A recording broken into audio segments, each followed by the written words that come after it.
Alright, okay. Just waiting for people to show up. Hopefully some people show up, we'll see. If not, then I guess I'll play some Dwarf Fortress by myself, but usually people do. I just gotta give them some time. And yeah, we're gonna play some Dwarf Fortress for the first time in God knows how long. I mean, it's been a very long time since I played this game. I think it's been at least a couple months now since I played this game last. Maybe a month or so? I don't know. It's definitely been a long time anyway. And, you know, I don't know, I just kind of take a break from these things from time to time. And I've had a little bit of a break from Twitch, haven't really been streaming as often as I have been in the past, so it's been a bit quiet. But hey, you know, like, I just wanted to, you know, jump straight back into it. And so we are going to start with a new fortress. I've created a new world as well. So we've got a new world that we're going to be... Ooh, sorry. Dying a little inside.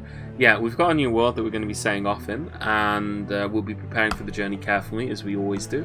It's a pretty interesting start location. It's quite similar to the one we had in the last fortress. Oh, we should name the fortress as well, actually. I want to do that first. I always forget to name my fortresses. I always forget to name my fortresses. So let's give it a good name to kind of, I don't know, sum up this place in a nutshell. And I'm looking through the list here. Maybe there's a good word that we could use.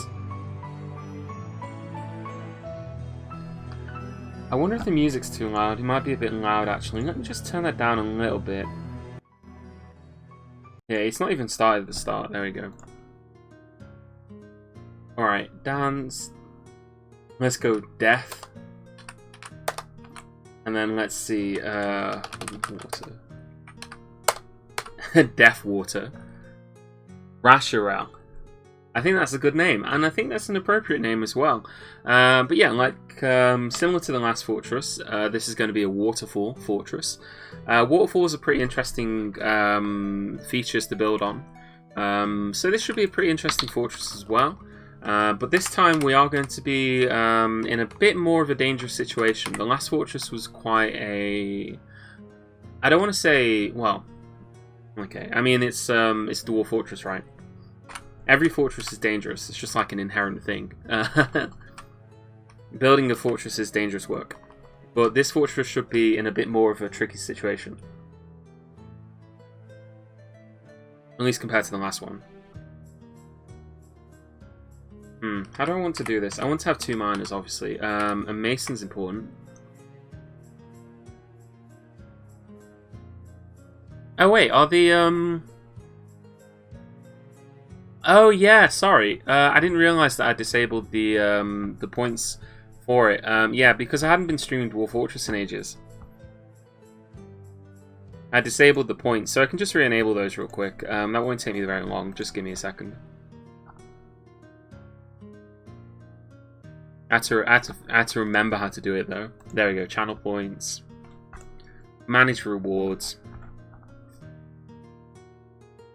I still got Name and Regiment in Total War Warhammer enabled, despite the fact that I haven't played that in ages as well. But yeah. There we go. What's this? Community challenges. Okay, that's something I'll have to look at some point. But they should be enabled now. If you don't see them, then I guess just refresh. But yeah, they should be enabled. We'll have to see. Anyway, okay, so we've got the masons. We'll have 2 miners, sorry. We'll have a mason who is also a rock crafter. Where's that on the list? Stone crafter. We want a carpenter, who is also a woodcrafter. We want a woodcutter.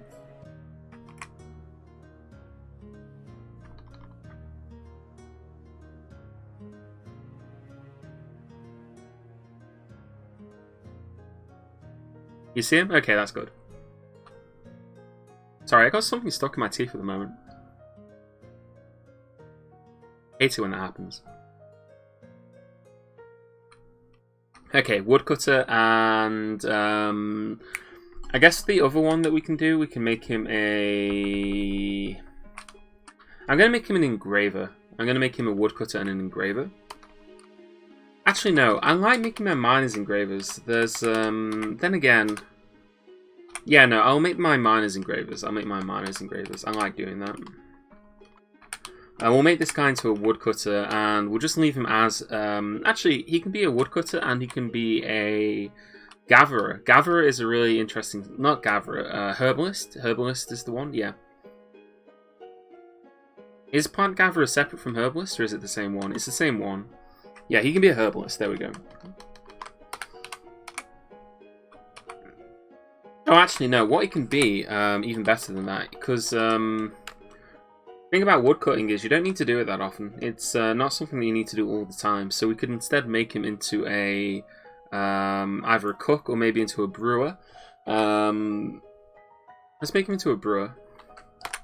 Then we'll make this guy into a grower and a brewer. So we got 2 of those here. Oh, we have to get rid of some junk. Get rid of all of this. Honestly, if you're just starting out in Dwarf Fortress and you've never played the game before, and one of the biggest tips I can give you is to check your items very carefully. The game likes to give you a bunch of stuff at the start that is just totally useless. And I don't mean it's useless as in there's no use for it. I just mean there's almost 0 point taking certain items that they want to give you. And that prevents you from maxing out the points that you can give to your dwarves, which is far more important. So, like, having well-skilled dwarves is much more important than having you know, like wooden objects and things like that. It's just you just don't get that much out of it. Okay, I'm actually gonna have him be. I changed my mind about this. I'm gonna have this guy be our woodcutter, and I'm also going to make him into our. I'm going to give him some appraisal skill. He only needs a single point in appraisal, but he can have it. And this guy will make him into a grower and a brewer-grower. I like that combination. It's a good combination because they, you know, they work well together. So you can do both of those things. We'll also go over to our items. So we've got 2 copper picks. We only really need 1 battle axe, but I'll take 2 in case anyway. We've got all this thread, we've got ropes, we've got all that kind of stuff. We'll take 2 cats. We'll take, yeah, 2 cats. We'll take 2 dogs as well. Brelix wants to be a brawler. We've only just started. There aren't any brawlers in the fortress, Brelix. You're jumping ahead a little bit there, I'm afraid. We don't have any fighters of any kind, any description. It's a very sort of tame fortress at the moment.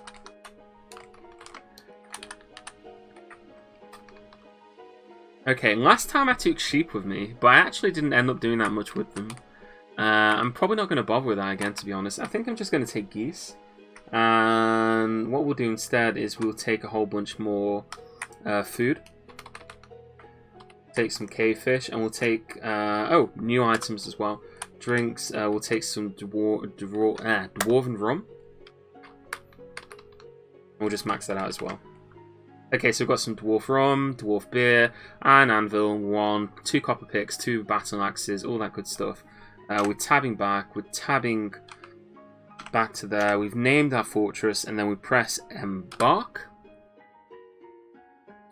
Damn my Euristo points. Don't worry, I can. Your Euristo points won't be spent. I have to manually. Okay, so whenever anybody redeems a custom reward, I have to manually review every single one and then either approve or deny the request. And yeah, so normally I just forget to do it. So your points won't actually be redeemed until I go and do that. So I can just deny your request. How often do you start a new fortress? Whenever the last fortress bores me. I mean, that's just the way it is, right? Like, if I get bored of a fortress, then I'll start a new one. If the fortress dies, then I start a new one. That's just basically it. The last fortress didn't die. It's still standing as far as I know. I mean, I just haven't played Dwarf Fortress in a long time, so I don't really feel like going back to that fortress and picking it back up. I'd much rather just start again. You have arrived after a journey from the mountain homes into the forbidding wilderness beyond. Your harsh trek has finally ended. Your party of 7 is to make an outpost for the glory of all of the Logam and Anne. There are almost no supplies left, but with stout labour comes sustenance, whether by bolt, plough or hook, provide for your dwarves. You are expecting a supply caravan just before winter entombs you, but it is spring now, enough time to delve secure lodgings ere the cougars get hungry. A new chapter of dwarven history begins here at this place. Rashhiral, Death Water, strike the earth. And yeah, I named the fortress Death Water, and this is the fortress. First of all, you can see it's quite similar to the fortress we had last time. We got a waterfall. Waterfalls are always, roughly speaking, the same shape. I mean, there's like a defined shape for rivers and waterfalls and features like that. So, if you embark on a waterfall, you will get this kind of, I guess you could say, triangle shape. And that's just the way waterfalls are in this game. But you can see at the moment that the water's actually frozen. So, yeah, it looks like water freezes here, which is pretty interesting. Something we're going to have to keep in mind. But that's actually quite useful. And not so useful. There's ups and downs to it, basically. It looks like, as well, that the land is very highly elevated, except over here, where it kind of drops down. I mean, over here we can actually see that there's some kind of creature here. What is that? Oh god, snapping turtle. Snapping turtles. I've had bad experiences with snapping turtles in this game before. We've also got this area over here. So yeah, what we want to do is we want to figure out where we're going to place our fortress. We don't want to place it on this layer. We'd probably want to start from this layer here. Is that only 3 layers down? Okay, that's actually not that drop. That's not actually not a very big waterfall then.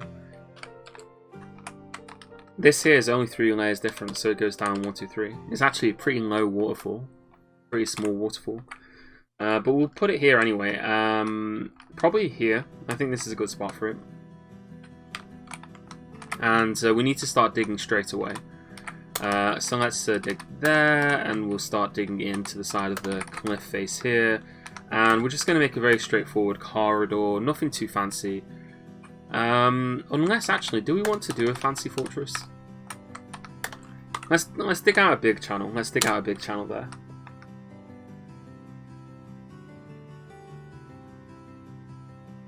Okay, so I said that this fortress was going to be a waterfall fortress, which it is.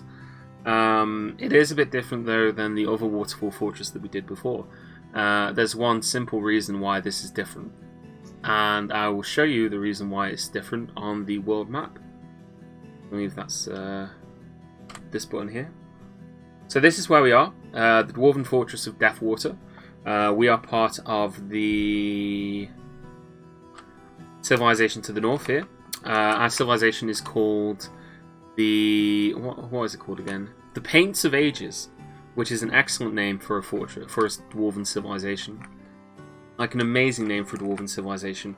But bordering us, we've got the Goblin Monastery. That's unique, that's interesting. But yeah, this is a human hamlet. So there's humans nearby, there's goblins. We've got elves, there's elves nearby as well, so we'll probably expect some visits from the elves at some point. There's an abandoned fortress there. And there's all sorts of things, actually. So here we've got some more human hamlets. There don't seem to be that many goblins. Actually. Other than just this. Just a goblin monastery. Only 20 live there. There's more elves there. Yeah, are there actually that many goblins here? It seems like there aren't many. We might not actually get any goblin raids, or if we do, we might not get very many big ones. There's some human hamlets over there. Yeah, I didn't realise that. I didn't realise that there were so few goblins down here. It looks like they're maybe down here. No, that's elves again. Dwarves. Dwarves again, another dwarven civilization. Are there any goblins? Seems like goblins are pretty rare, actually, which is unusual. Goblins are usually the most populous race. They're like the civilization that's the biggest, generally speaking. Oh god, these have got to be goblins over here, right? No humans. Human settlements. Elven settlement there. Those are all elves as well. Dwarves. God, there are no goblins. Oh, there we go. Dark goblin pits over here. They're on a different continent though, so we're not going to get visited by them. Anyway, the point I was getting at is that to the north you'll see that there is a red square, and yeah, the human tower of trick strikes. So this is going to be a zombie fortress. What I mean is that we are very close to a tower with a necromancer in it, who is going to be causing us trouble. So yeah, we are going to get some zombie invasions. It should be fun. Should be fun, I think.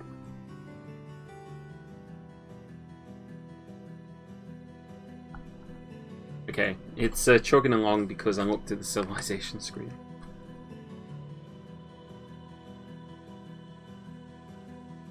The game really hates it when you look at the civilization screen. It just really does. I don't know what it is about that screen that just makes the game chug. But, like, going to that screen just makes the game really lag out for a second. It's really awful. We'll have to figure out when the water unfreezes as well. Okay, and just over here we got that. I want to remove that. I would also like to I'd kind of like to dig that out a little bit at some point, just kind of make this look a bit more uniform. Oh, we also want to chop down the trees in front of the entrance over here. We're going to need all the wood we can get, and we're going to want to move everybody and everything inside pretty quickly. The sooner we get inside, the better. This is peat, so we'll be able to grow some stuff on here. We could dig up and make some farms up above, I think. That might be an idea. Although I'm kind of cautious about that. I think what we'll do is we will...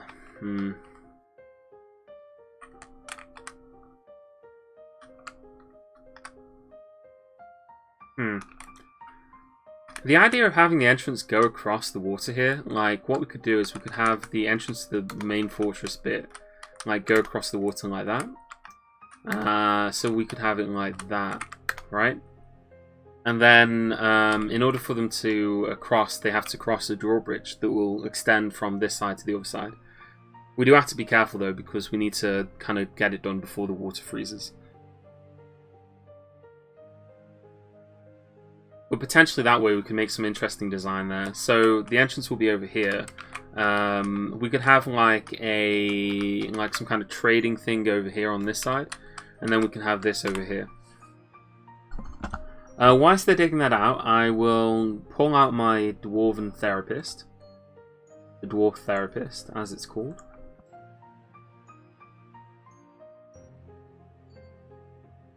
And we'll connect this up. So, yeah, if anybody wants to have a dwarf named after them, then feel free to ask. Bleak's already said he wants one, so we'll do that for him.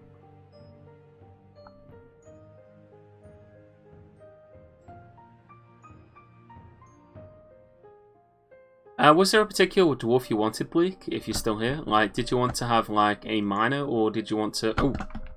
I just realised the water unfroze, didn't it? Yeah. Okay, that's fine. What we'll do then is we will start to... we'll just build a wooden bridge, honestly. Like, a wooden bridge is fine. It doesn't need to be made out of anything spectacular. We can always go back and change it as well if we wanted to. But we'll make it out of just larch, I guess. It doesn't matter.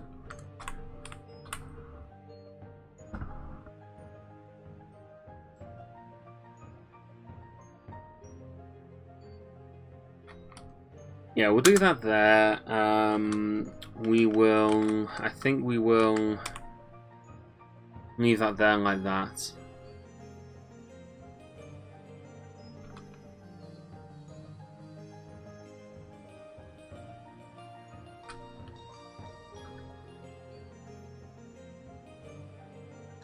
What else do we want to do? We need to do that. We need to figure out where we're going to do our farms. I'd like our farms to be on this side here. Oh yeah, we won't have anybody doing architecture, will we? So nobody will actually build that bridge. Where's our woodcutter? Our woodcutter is currently off doing nothing at the moment, so I'll make him into our temporary architect, so that he can design and build the bridge. yeah. They won't build a bridge unless there's an architect, so we need to just let one of these guys become an architect for a brief period. The other thing that we want to do is we want to start putting all of our animals inside, just so that they're somewhere safe, basically. So we'll do that. We'll make this into a temporary animal pit, just this bit here, and we want to put our geese. I don't really care about the water buffalo or the camel. I'm going to butcher them, but we want to butcher them ASAP, because I don't know when the zombie invasion is going to happen. I just know that it's going to happen at some point. At some point we will get zombies, and they will arrive at the fortress in order to cause trouble. And when they do arrive, we want to be able to deal with them. So yeah, that's going to be the trick. That's going to be the challenge. They're building that over there. We could build some farms over here. The only thing is we probably want to have it on this side here. Over here, I think we just want to make this into some kind of trade chamber. I kind of like the idea of like maybe making this look a bit ornate or a bit kind of different.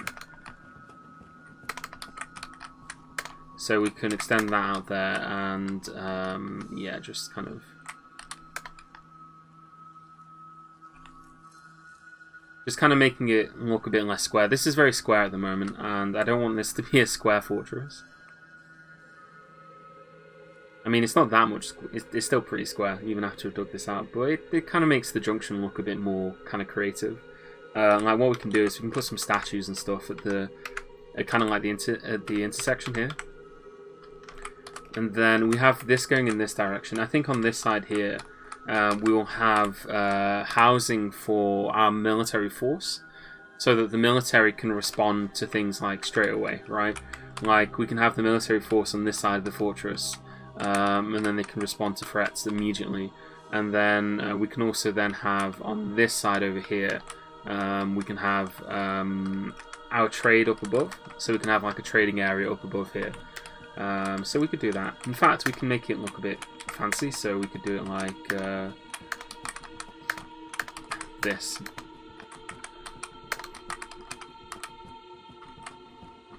One, 2, 3, 4, 5, like that. I know we're just digging stuff out at the moment. We're not really doing anything other than just digging stuff out, but I do want to try and, you know, kind of. I kind of want to make sense of it in my head. Whilst we're building it, because then that makes it a lot easier when it comes time to placing things and doing all that kind of stuff. You know, like you want to start the way that you intend to go on. Oh, actually no, I just realised something. I don't want it on that side. There's a specific reason I don't want it on that side. Though actually, we could have it on that side. There's a way we could do it. We'll ignore that for the time being. We don't need to set up trade immediately. Okay, I'll just tell you what my idea is. What I'd like to do is I'd like to divert water from here down here a little bit, right? I want to divert some water down here, and then I want to have like a big cistern full of water hanging above my trade depot, right? A big cistern full of water hanging above the trade depot, and then whenever any elves arrive in my fortress, as they often do, to trade their stinky wooden goods, we'll have an immediate and effective way to remedy that situation. And a single press or single pull of a lever. It's the kind of I've done this plenty of times, but it's always something I like doing. It's just having my trade depot also double up as an indoor swimming pool, teaching elves how to swim. I don't know. This game makes me feel cruel. I feel like I'm such a twat when I play this game. I'm so awful. But yeah, that's what we'll plan on doing. We'll make an indoor swimming pool for our elves when they arrive.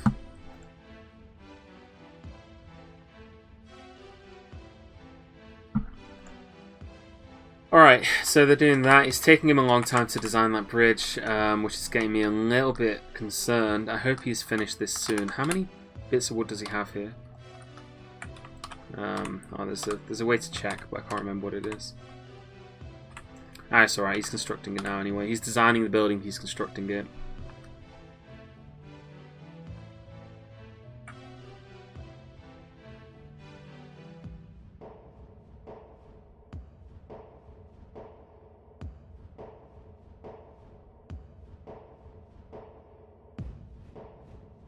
Okay, there we go. So yeah, that's going to be where the entrance. This is going to be where the entrance to the actual fortress is. So this is going to be where the actual fortress begins. So in order to get inside the fortress, you have to go this way and go here as well. What we'll do as well is up here, we will build a floor just on top of here. Again, it can just be out of wood. It doesn't have to be anything spectacular. But we're going to build a floor there, and that's just going to make it hard for anything to jump down. We don't want any creatures jumping onto this bridge when they, if they come and invade, but we'll make it a bit more tricky for them. We'll have over defenses as well, but this is going to just be the start of the fortress.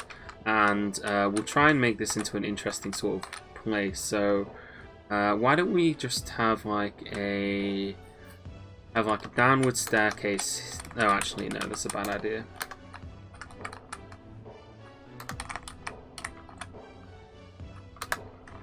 Just like over there, and we'll have like a staircase here.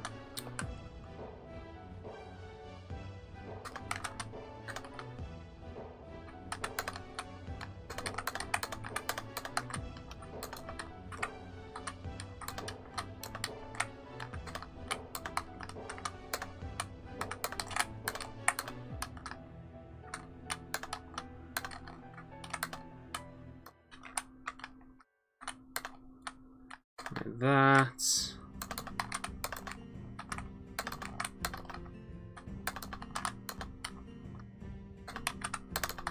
Like that, I think. Actually, let's make that just a bit more kind of like that. I want it to kind of look, again, I want it to look kind of fancy. So I don't want it to be just like a big block. I always worry about this. I always think that like the fortresses are built tend more towards just being very blocky. So I want to avoid that. Hey, Foshington, welcome. Welcome to the stream. We're starting a new fortress. This is an entirely new fortress. Trying something... Well, we're not really trying anything different. I mean, let's be honest. Dwarf Fortress is Dwarf Fortress. We've played enough of it at this point. But we're doing a new fortress anyway.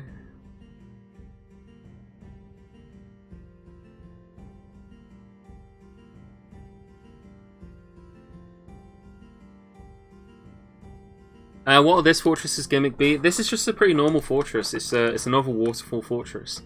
But this time the fortress is located near to a zombie tower. So we'll actually get some more interesting invaders this time in the form of zombies. So we'll have to have adequate defenses, have a fairly strong military in order to be able to deal with them.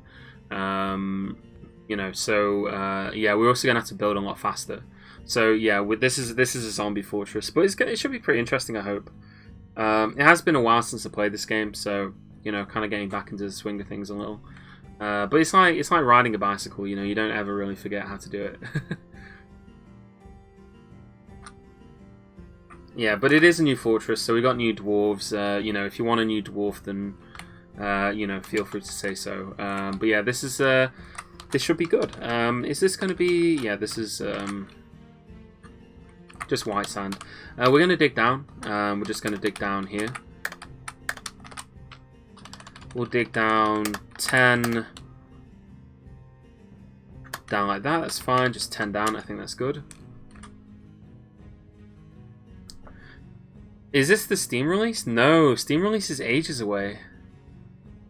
Steam release is ages away. This is just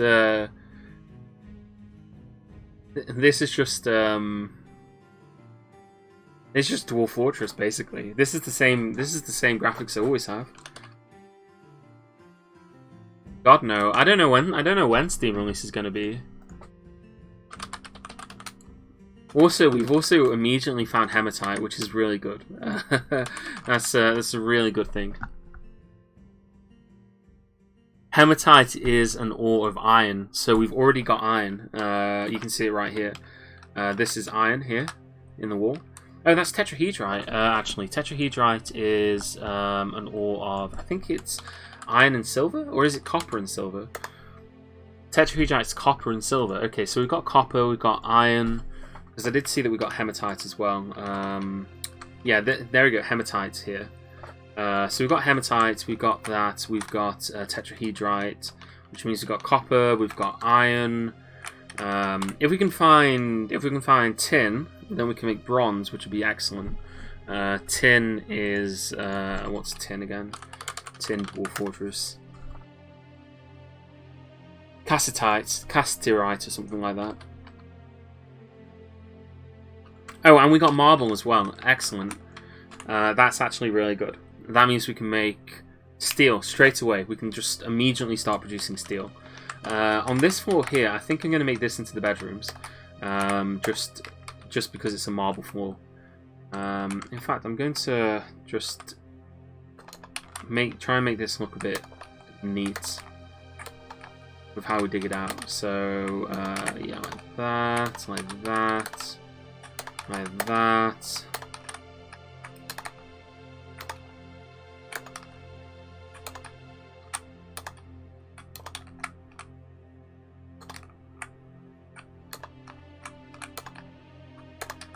Like that, like that. That's gonna be where our dining room is. Sorry, where our bedrooms are. On this level here, we will make this level here will be where our farms are. We need to do the farms first. Obviously, that's really important. We also need to get food inside.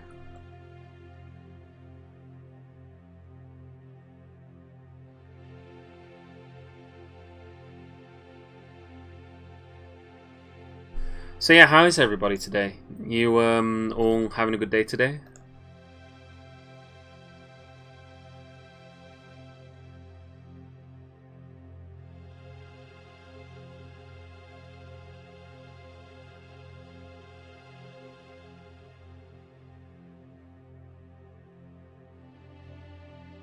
Hold on, I'm just trying to open my dashboards up and stuff. Oh, tanzanite. Okay, we can make some gems potentially. I don't know. I don't really bother with gems usually. It's I don't want to say it's a waste because it isn't, but I just don't really like messing with it. I slept all day, so pretty good so far. I mean, that's always worthwhile, right? I guess I should say I've officially gotten a job now, so I won't be able to sleep all day in the future. My days of sleeping all day are over, unfortunately. As much as I enjoy it, it's just, you know, I won't be able to. Also, I want to deconstruct that. Deconstruct the wagon.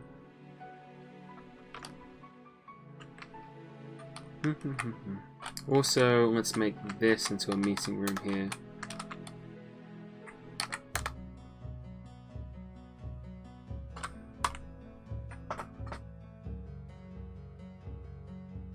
I have the day off, so I'm legally obligated to sleep all day. I mean, I've just not been at work, so I haven't had to do anything really. I've been pretty lazy actually. I kind of feel bad. I feel like I should be more productive with my time, but it's kind of hard to motivate. You know, it's kind of hard to do that sometimes.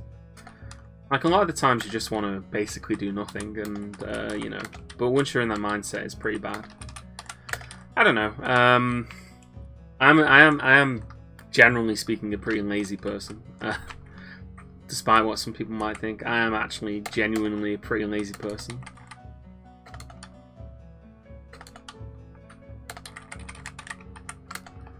Like I did all this university stuff. I did all of this, you know, like all this junk, studying or whatever. But I always did that in basically the laziest way possible. Which isn't good. You know, it's not a great way to be. I wasn't always the best student. Let's just put it like that. But hey, you know, we grow and we learn, and you know, we just try not to be so lazy. 1, 2, 3, 4. 1, 2, 3, 4.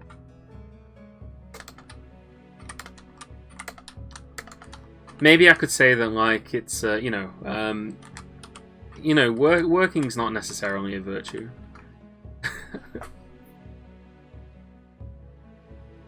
We need to defend laziness. We need to defend the virtue of not doing anything. There's a certain there is some virtue in just not in being at least somewhat lazy sometimes. There's nothing wrong with that. Right. Sorry, I'm rambling again. I do this all the bloody time.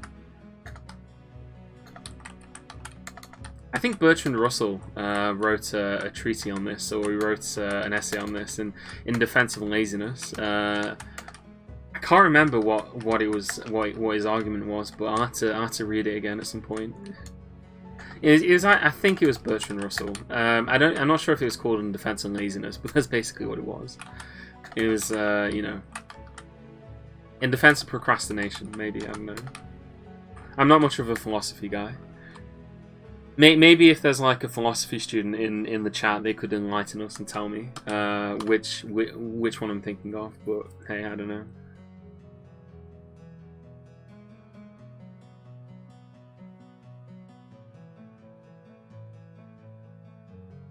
God.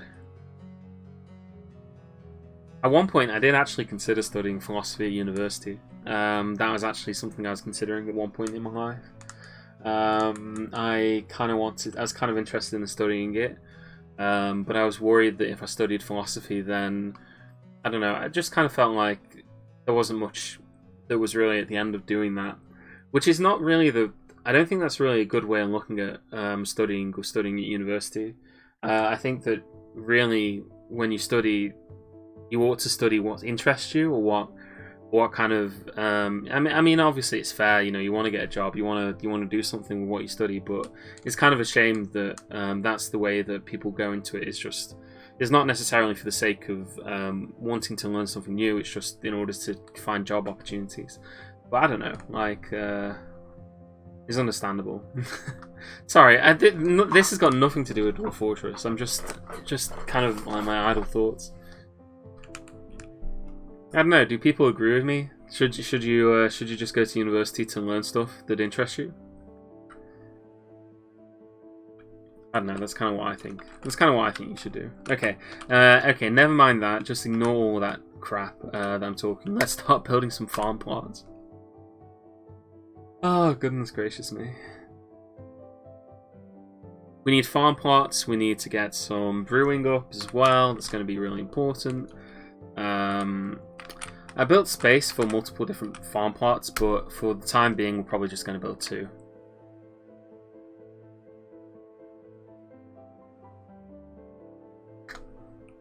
Well, I understand that, like people can't afford it, but I'm saying that in a just world, they would be able to, Like, I think that you should be able to, but again, it's like there's neither here nor there, really, is it?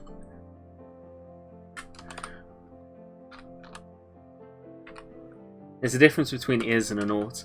That's the kind of thing that philosophers talk about, I suppose. David Hume is ought problem. There you go. See, I am smart. Not really. I'm not that smart. I've just got a British accent, that's the thing.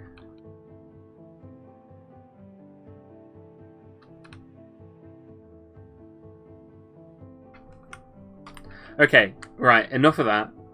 Enough of that bollocks I'm talking. We need to sort out like a stockpile. We want to have a stockpile over here. For all the booze and all the stuff that we're going to be making. We also need to have a room for our geese. So I think that we can put a stockpile maybe up here. We could just make a pretty... it doesn't have to be a massive stockpile. But we can make like a stockpile room up here perhaps. Just here. And I think that'd be pretty cool.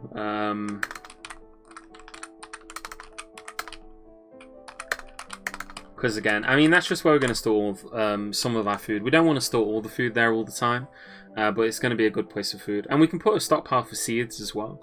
I like to have seeds in a separate stockpile, even though you can just all have it in the same one, but I like having them in separate ones. So I think I'll do it like that. And we're digging that out there. They'll dig that out at the top.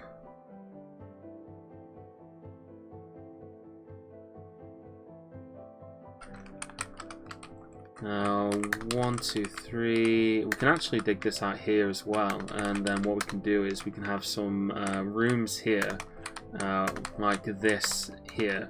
And then these rooms here will have, well, we'll need to have kitchens. We'll need to have at least 2, I think. But well, we probably only need 1 actually. You don't need that many kitchens, to be honest. It's like, it's a pretty. Dwarves are pretty efficient with food, I guess you could say. Like, you know, you can feed dwarves pretty easily with just a single farm. You don't need to have lots of different food production stuff enabled. Fortress Friday is back. Yes, it is. I welcome Freeport. I hope you enjoy it. It's a little bit of a quiet one, you know. People are kind of trickling in. But yeah, it's back. We started a new fortress. I'm ready to accept dwarves as well if anyone wants a new dwarf, etc. This one is called Deathwater. Yep, that's correct. This is the Fortress of Deathwater.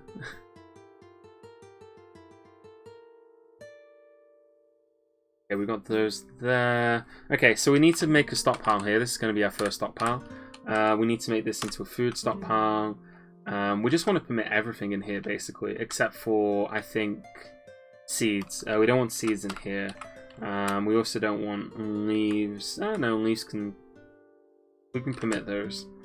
We can permit everything except fat. We don't want fat. Do we want fat here? No, I would rather have the fat be somewhere else. I'll also get rid of those. Get rid of oils. We don't need extracts. We don't need lye here. So milled plants will be fine. Fruits fine. Cheese, animals. There is no plant cheese yet in the game, so we can't enable that. You can't permit plant cheese, even though the category is there. But yeah, we just don't want seeds here. So everything except for seeds, basically. And then that will be in here, like that.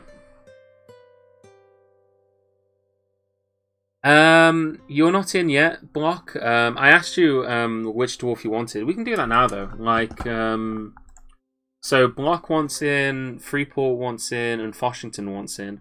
We've got 7 dwarves. We've got 2 growers, 2 miners, a carpenter, and a rock crafter. So yeah, the first person to say which one of those they want will get whichever one they want, basically. So if you want to be a miner, then, you know, just say that in the chat. You can be a miner. Old Freeport wants to be the rock crafter. He can be the rock crafter. So yeah,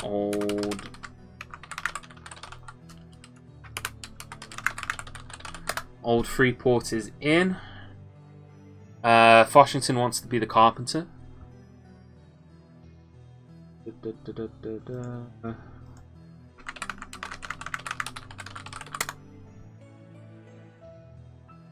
And Block, the Bleak, wants to be a grower. Excellent. Excellent, excellent, excellent.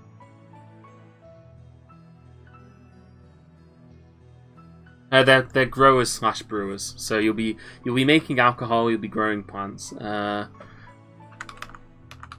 bit of a step down from your last job. I mean, last time you were the necromancer mayor of the fortress, so it's a little bit of a step down, unfortunately. But hey, I mean, that's just the way it is sometimes, right? Oh, that's a really good emote. I need to sort out my emotes at some point. If I had some more emote slots, that'd be good. But I want to kind of go over some of my emotes and maybe switch some out. I don't know which ones though. I haven't really thought about it that much, but I kind of want to get better emotes.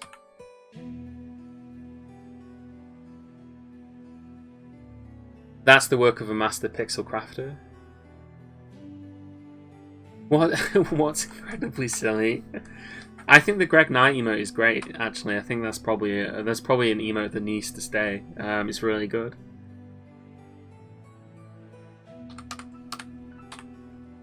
Not that anybody knows who Greg Knight is, like, you know, like anybody who's coming into the stream who's new to the stream has any idea who this old man emote is, but I like it anyway.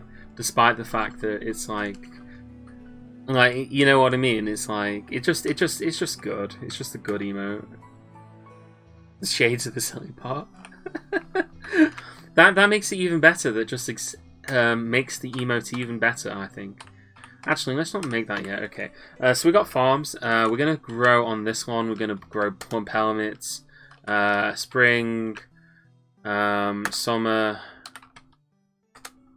autumn, and there. On this one here, we're going to grow sweet pods, and we're just gonna grow sweet pods. We're gonna make sugar. I want to make sugar in this fortress. Not that there's any need to necessarily, but we can grow sweet pods anyway, and that will mean that we'll have at least 2 different kinds of dwarven alcohol, which will make the dwarves happy. So we got this set up here, we got this over here. Down here we need to start digging out some stuff, but let's dig out some bedrooms. We also need to dig out a layer where we're going to be doing our crafting on, and I think the crafting layer could probably be on this one here. Is this? Yeah, that's basil. So we'll dig that out there, and again, this is a very utilitarian sort of layer. It doesn't need to be anything that fancy, because this is just where dwarves go to work, basically.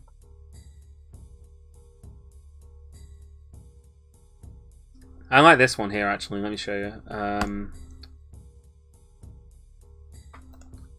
The nice thing about like having your own channel and having your own emotes is that you can just modify any of your emotes as much as you want. So I get to modify them as much as I want.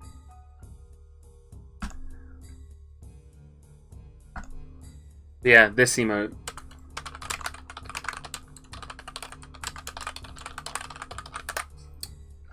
When DDR Jake builds a roller coaster.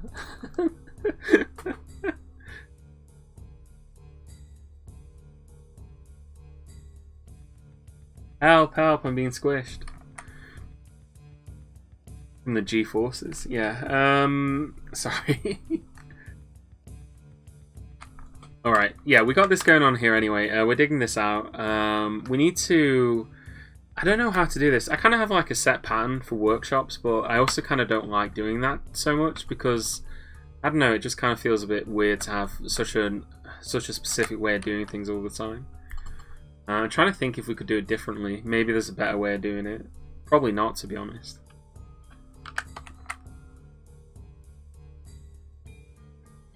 Like, normally what I would do is... I don't know, to be honest. I don't think it matters that much, really, does it? Let's do it like this. We'll just do it... We're just very basic. Not that fancy or anything. And we can have 1, 2, 3 there. And then that's 1, 2, 3, 1, 2, 3, like that, and yeah, we'll do it like that. Excellent. So we'll just 1, 2, 3, 1, 2, 3, 1, 2, 3, and then we can have 6 workshops in there. We also need to have like a space for them to store stuff. We'll need like a wood stockpile for wood. Oh, if we could actually set up a track system for that, that would actually be really cool. That'd actually be a really nice thing we could do. We could potentially have it set up so that we could drop tracks just like, I don't know, just into the fortress somehow. I'm not quite sure how we would do that, but it'd be pretty neat to do. I think for now though, we'll just set it up so we have a carpenter's workbench here. We'll have 2 of those. Actually, let's finish digging the rest of that out first before we build these.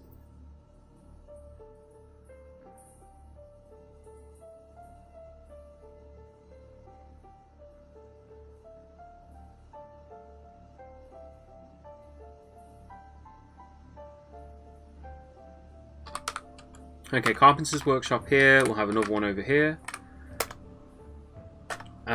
We'll have a... oh God, where is it? Woodcrafters, no. Crafts Dwarf workshop here and here. We've got Craft Dwarfs workshops, we've got Carpenter's workshops, and we need Mason's workshops. And then we've got the... I guess you could say that they're the 3 basic set of workshops that we need. We also need to make actually. We also need to make actually. Just thinking about it, we need to make some mechanism workshops as well. Very important because we're going to need a lot of mechanisms. You just always need mechanisms. It's one of those things that you just you need like a billion mechanisms all the time. We don't even have anybody to build mechanisms yet, but we're going to need some straight away.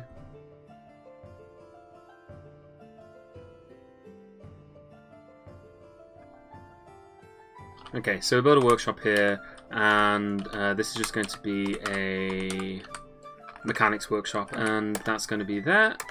And we'll build a second one over here. We don't have anybody to build those yet, but as soon as we get like a mechanic, then they'll be able to build that. Or we could always set one of our dwarves to be a temporary mechanic. It's very easy to do.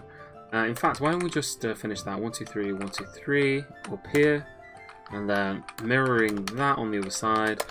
And then we have space for additional workshops there. We don't need loads of workshops right now. We just need to have space for them. We've struck brimstone. Fire and brimstone, eh?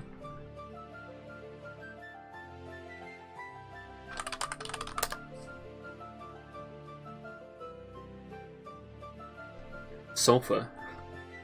It's a shame. One of the things that Dwarf Fortress doesn't have, you can't use brimstone for anything interesting. You know, you can't use sulfur for anything interesting.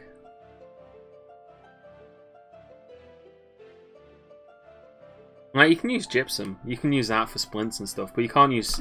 It just doesn't do anything. Like, it'd be really cool if you can make gunpowder. Is basically what I'm saying. I hope that's added at some point. Like, just the ability to make gunpowder, that'd be excellent. Right, so we got that there.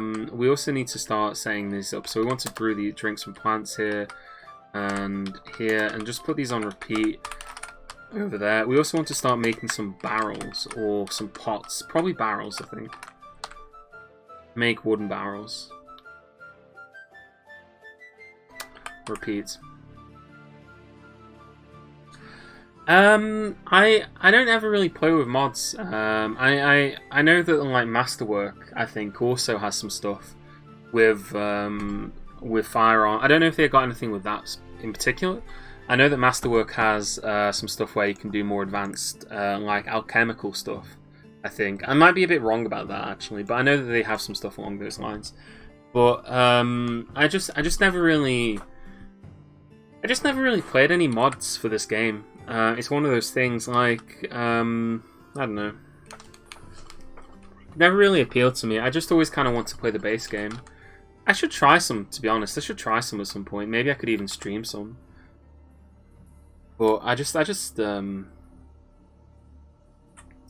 up playing the base game all the time. I don't know. Right, we should definitely have a... What was I going to do? Do we want to do anything fancy with beds or anything like that? Do we want to give them... actually, no, we don't... Yeah, sod that. We won't do that. I was trying to think, maybe we could do like gem-encrusted beds and things, but yeah. Base game's capped with 1400, and there's European gunpowder price of that, so there's still hope. I mean, we know for a fact that at some point magic is going to be more involved in the game. Toady has talked about this. He's talked about adding magic systems to the game, and actually in the game itself at the moment, dwarves can be chemists. A dwarf can be a chemist. However, it's purely a fluff sort of title, basically. So, like, if you have a dwarf who is a scholar and he's researching, one of the topics he can research is chemistry. It's like it's actually a pretty common one, I think. But at the moment, that research doesn't do anything. I think at some point, I imagine that there will be a process by which you can have dwarves, perhaps, research things and then learn things, because that's one of the things that's kind of lacking in this game. Dwarf civilizations don't really learn technology. You know, they just kind of have a set technology that they know. But there is already kind of like the basis for that, if you will. There's kind of like the base layer for that, and maybe, you know, you can see where it's going to be built on, I guess. sorry, I'm kind of rambling again, but yeah. So like, I anticipate that will be a thing that will happen. I just don't know when. It's impossible to say. I mean, at the moment they're obviously working on the Steam version of the game, which is going to be good. I am looking forward to seeing what they do with that. But they're working on the Steam release, so I think that we'll have to wait until the Steam release is done before we see any big or substantial changes coming to the game. You know, but hey, I mean, maybe it'll be like the first thing after the Steam release. Thing is that like stuff has been added and then taken away so many times. It's just really, I guess it just depends on how Toady feels, or you know, what's easy or what isn't. I mean, I don't know if you've been playing long enough, but if you've been playing the game long enough, you might remember the Dwarven economy. There used to be a fully fledged economy mechanic in Dwarf Fortress for individual dwarves. So in previous versions of Dwarf Fortress, you had to actually mint coins. You can still make coins, but they're mostly useless, except for a few niche things. But you had a system previously where dwarves would get paid money, and then they would have to rent out their rooms. So like a dwarf wouldn't be able to sleep in a bedroom that was too fancy because he wouldn't have enough money for it. That sort of thing. The problem was though that it was really poorly. Well, I wouldn't say poor. I mean, it's difficult to make these kind of things, but it didn't work very well. So what ended up happening was dwarves would end up being so dirt poor that nobody would be able to afford to live in your fortress, basically. Incomplete and unbalanced, yeah, there you go. So Toady removed it. It's gone. The economy system is gone. You can still enable it, I think, through modding, but even then it just doesn't work. It doesn't work properly. But yeah, that was that was one of the very many fun changes that came to Dwarf Fortress. Sorry, we're digging out these rooms here. I'm just going to put some massive stockpiles in here. We'll have a stockpile for stone, and we'll have a stockpile for wood. I just want them to haul wood down here so that it's close by, and I want them to haul stone into a similar workshop so that when they are crafting, they'll be able to get easy access to these materials. Very basic kind of stuff. Oh, actually, no. I'll do a wood stockpile and I'll do a furniture stockpile. That's what we'll do. We'll make the furniture stockpile up here.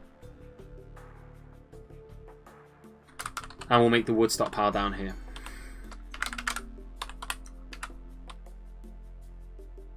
It says P for stockpile, and then it's just going to be a wood stockpile. We don't really care what kind of wood it is, just any kind of wood.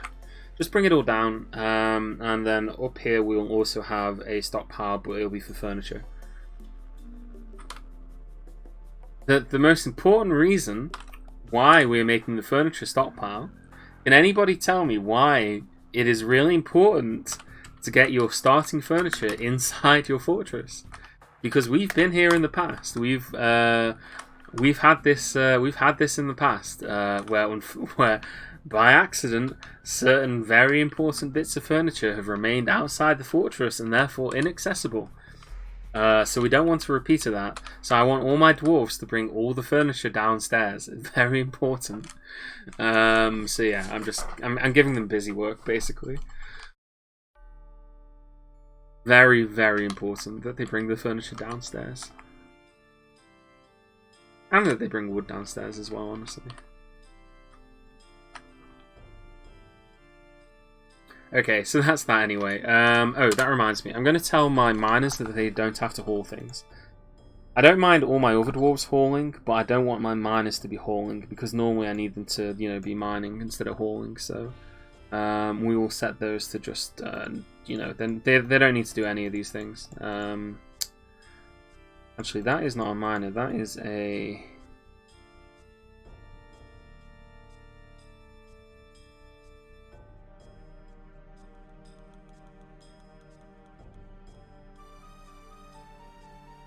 miners can pull levers, that's fine. They're allowed to do that, they're just not allowed to haul. Yeah, so I'll just do that real quick. So I've done that off screen. So yeah, we can set our miners to now go and dig out our beautiful bedrooms. So I want to have some bedrooms kind of going off in either direction. So we can have some in this direction here. Yeah, that's like that. That's like that. Cool. And then on this side as well, that's like that. And then that's like that. So yeah, I kind of want to have them have bedrooms here. I'm not sure what kind of shape we're going to do with it. We might just go for a pretty simple shape. But I want this to be the bedroom layer. So we're going to have bedrooms on this layer. We'll also have some other stuff on here as well. Because we've got to have we've got to have offices and that kind of thing. So, temples as well, actually. That's very important.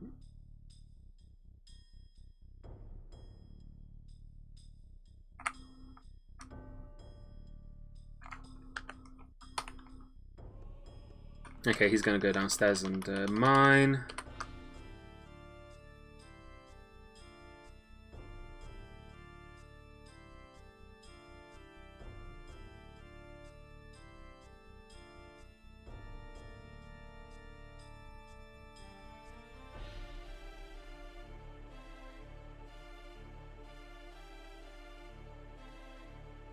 God, I talk so much when I play this game. It makes me so thirsty all the time.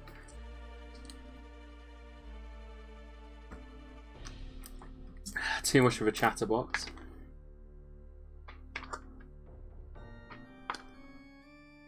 Oh, okay, right. Our buffalo and our camel. We need to butcher them. I want to kill them. I don't want to bother trying to breed them or keeping them alive or anything like that. It's too dangerous. Do we have any? We don't have any dwarves who are currently. Right. Okay. We're gonna set one of our. We're going to set one of our farmers to temporarily be a butcher, a cook, and a tanner as well. All three of those things at the same time. And we're just going to butcher these animals. So we're going to go up here, and we're going to start building some workshops. So we're going to need a kitchen. We'll have 2 kitchens. We'll just make them out of wood. Actually, we can make them... yeah, we'll make them out of wood. So we have a kitchen. We'll have 2 kitchens. Here, here, and here. We'll also have a tanning room, tanners, which is an N for tanning, and we will also have a where's it? Not tanners, cooks, butchers. There we go, butchers.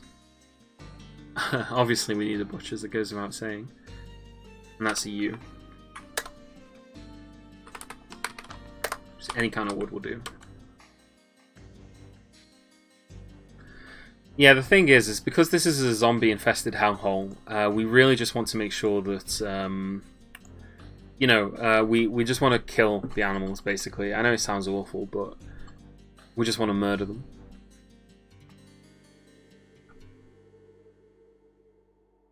It's really, really important that we murder the animals.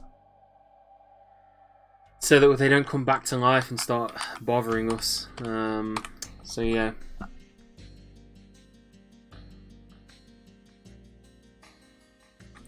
Although at the moment, Bleak is deciding that he's going to do that instead of actually... in fact, I'm going to tell Bleak that he's not even allowed to grow things at the moment. Yeah, I want him to focus on butchery.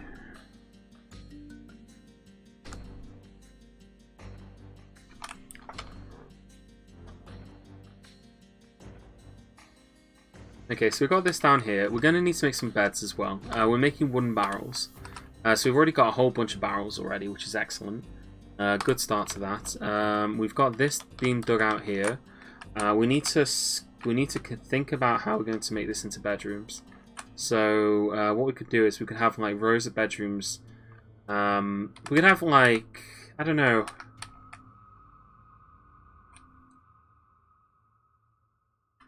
We basically end up with this space here, right? We end up with this space here. So how do we fit bedrooms into this? So we could do it like this here. Like, those are pretty big bedrooms. I don't mind giving them big bedrooms. It's kind of fun, you know, give them nice big bedrooms.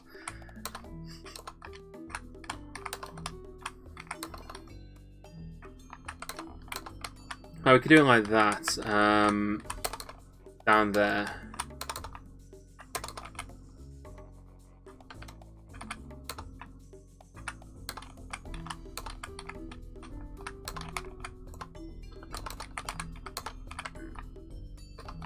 I mean, they're not going to be very fancy looking or anything like that, but I mean, we do it like that, and then I guess, I don't know, is that good? Alternatively, what we could do is we could do it like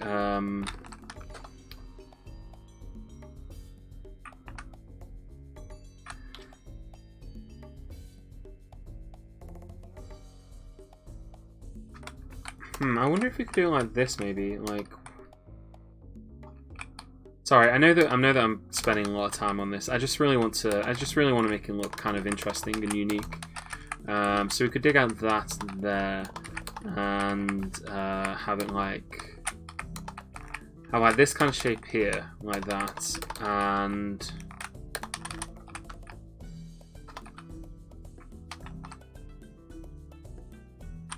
yeah, I'm spending a lot of time on this.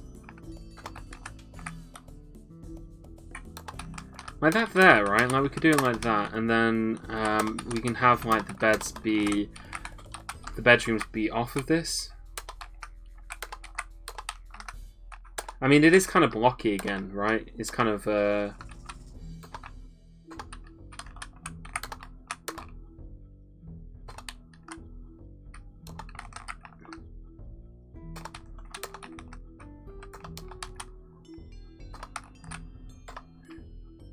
nah, I don't like that either. I do like the idea of having that though, so I think we'll keep it like that, and then what we'll have is we'll have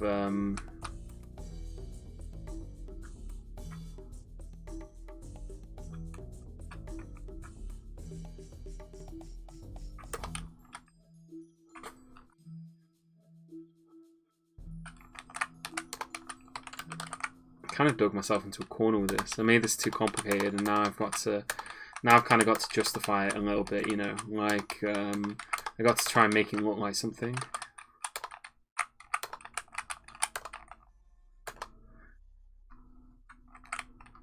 Oh, I got an idea actually. What we could do is we could have this be like a over here. We could have this be like a grand. Like, we're doing a bit of prep work here, but we could actually have this being like offices, right? Like, we can have this being like the room of a grand... Eventually we'll have nobles and all those other bastards arriving in our fortress. We could even have them be temples. 1, 2, 3. So we could have 4 different... 1, 2... 1, 2...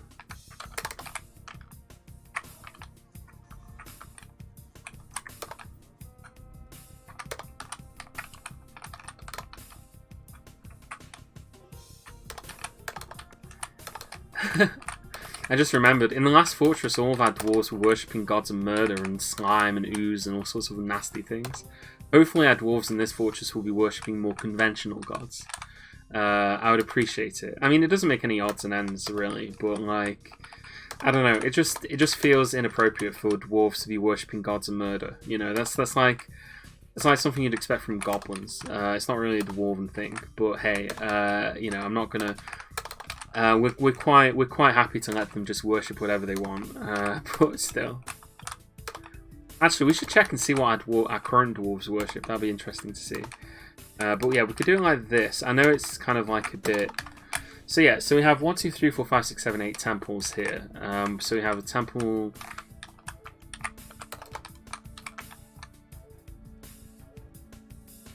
So we have a temple here, a temple here. Temple here, temple here, temple here, temple here, temple here, right? And then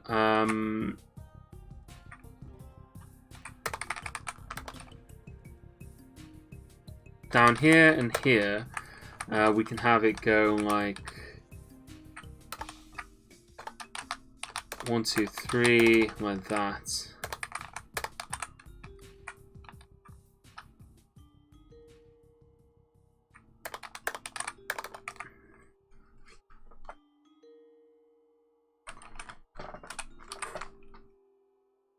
Yeah, where's the oh, I see the asymmetry here. I think I know what you mean.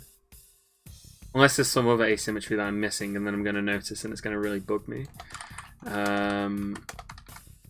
God, no. No, you've set it in my mind now. Now I'm thinking about it. 1, 2, 3, 4, 5.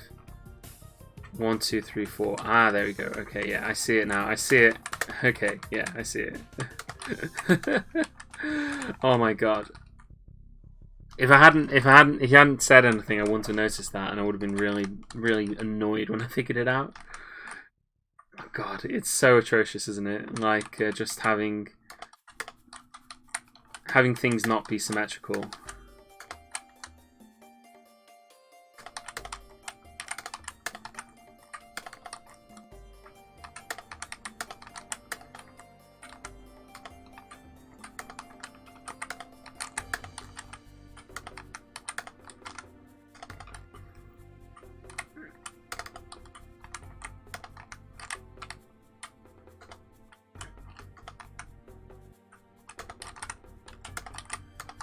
Alright, there we go. Have it like that.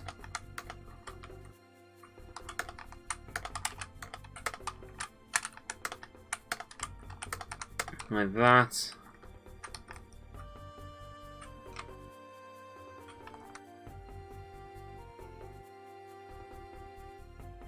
The only time I tried to play Dwarf, I got mad at myself for buildings having my things asymmetrical and gave up.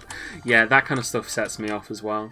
Like, especially once you've done it and then you can't go back and like fix it. That's the worst, you know. Like, once it's done, and you're just kind of stuck looking at it forever. That always gets me.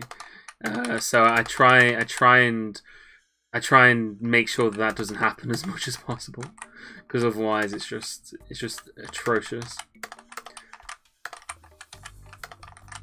I honestly feel that streaming it helps me to actually finish the game, because I think that, like, if I didn't stream it, then I would spend even longer on things like symmetry and trying to make everything fit in a way that I liked. So like having like people watch, it kind of forces you in a way to actually do what you're supposed to do, you know. That kind of helps a little. Okay, I kind of like that. I know that, so that's going to give us 1, 2, 3, 4, 5, 6, 7, 8. 8 plus 8, so that's going to be 16 bedrooms.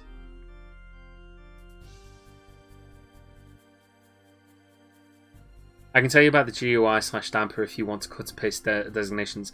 I'm aware of it, but I just always worry about messing up. I just kind of do it. I'm so used to doing it this way, I basically just do it this way. I've tried using the different tools that there are for doing it, but I find the most comfortable way of doing it for me is just to do it like this, which does take a bit longer, but I don't know, it's just kind of like a quirk. And not a very healthy one, but whatever, I'm stuck in my ways.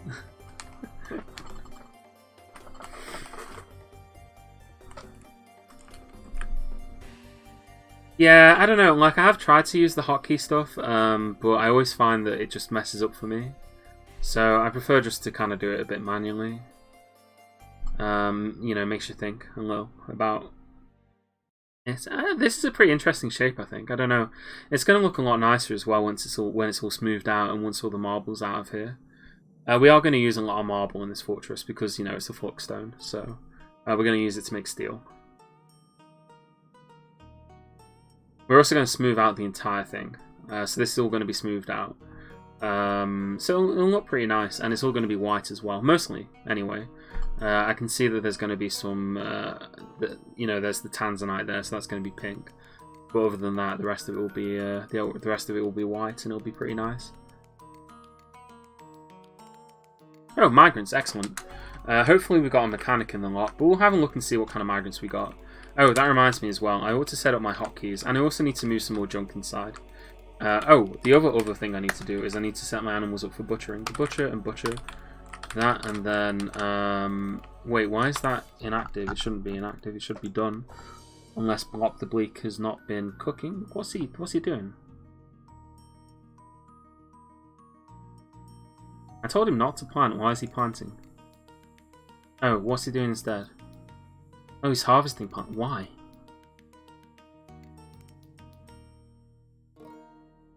Oh god, that is a pathetic wave of migrants. It's okay though. Right.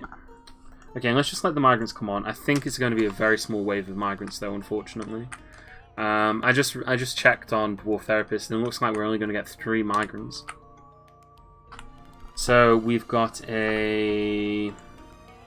Yeah, we're getting 3 migrants. We've got a bowyer, a siege engineer, and a farmer. Alright, that's dreadful. Like, really dreadful. But we'll put them to good use, I suppose. I'm going to tell them that they're not allowed to do any of the things that they're assigned to do at the moment. This guy here, the farmer, I'm going to make him into my butcher. So we're going to have a dedicated butcher, tanner, and cook as well. He can do cooking as well.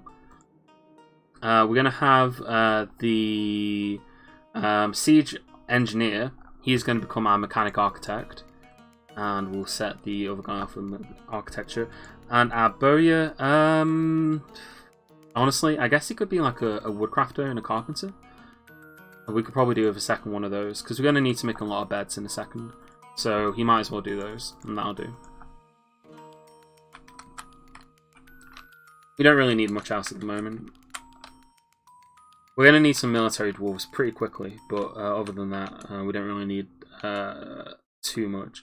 We're going to make a stockpile room over here, and we're just going to move thread, cloth, enable. We'll also put leather there as well, and we'll make a stockpile here. This is a temporary stockpile, it's just so that we can move some stuff inside. Can we call the butcher Urangu McBain? Yeah, why not? Oh god.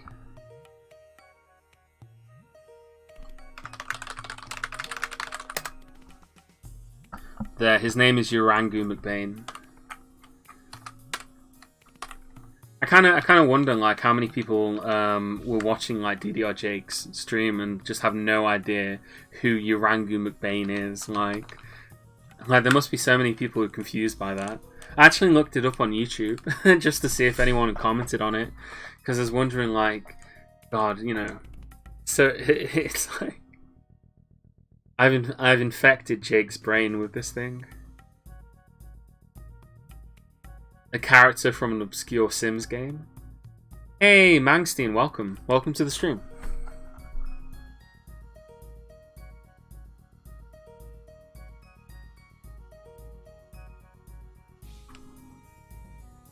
We are currently building a new fortress. Everything's going alright so far. We've got a lot of good metals and all that kind of jazz, so it's all pretty good. If I have any questions, don't hesitate to ask. Okay.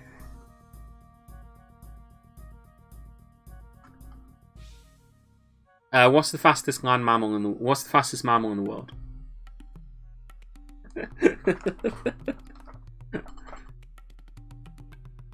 Or is that not the kind of question you were thinking of? There you go, leopard. Yeah. That was a joke from Airplane. The inquiries desk. Oh, cinnabar. That's an interesting stone. I don't think that has any particular use, does it? Or me running from my ex.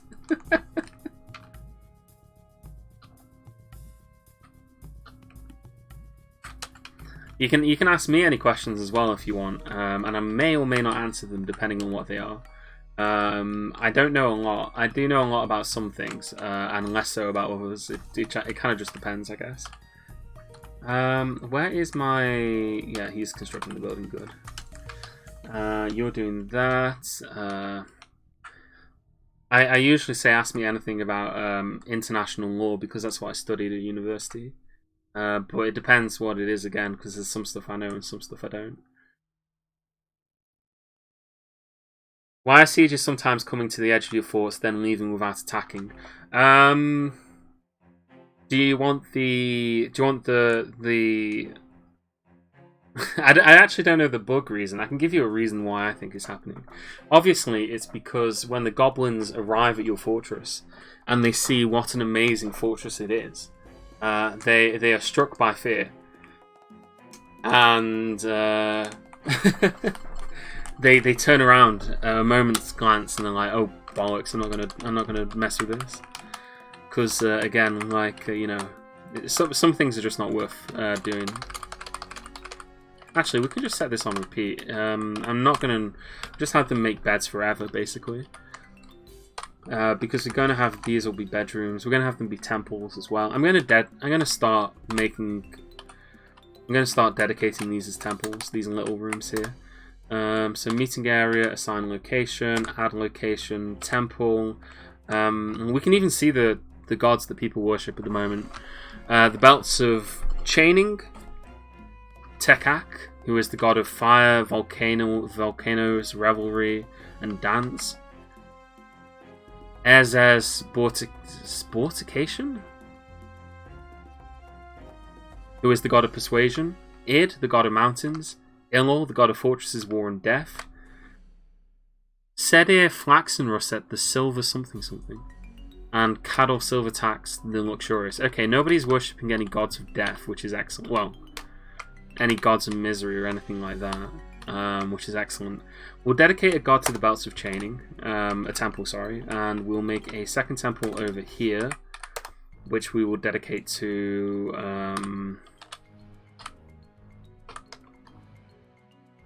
who's the second most worshipped god here? Anlar, the god of strength, he's got 3 worshippers. We'll have another one here. This will be, again, a meeting area, assign location, temple. You can go for that god there. Meeting area, assign location, add a location, temple. We've done Tekak, we've done that. 1, 2, 3. We haven't done that one, have we? Oh god, I might have got myself mixed up here. Okay, yeah.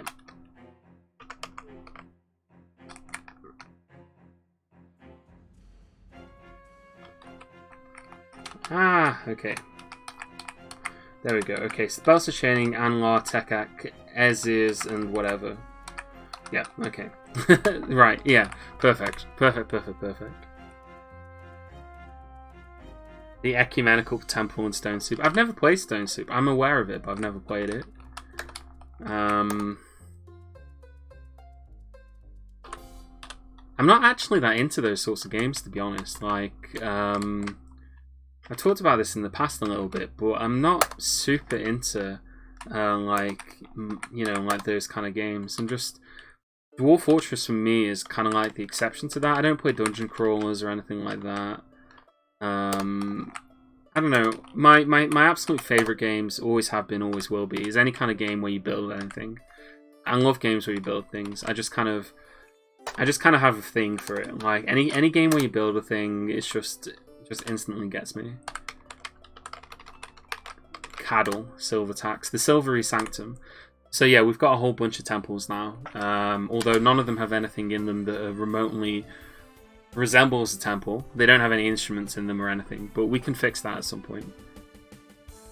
We're not going to put statues in them though, because that's a dangerous thing to do.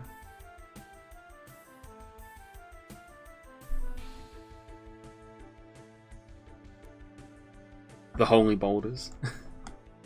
Remember, very, very serious point. Never put any statues inside a temple. It's very dangerous to do that. You should not put statues inside temples. I'm deadly serious. Don't do it. Got all this prepared junk here. Do we not have any lye? I'm kind of surprised. Unless it's not been processed yet.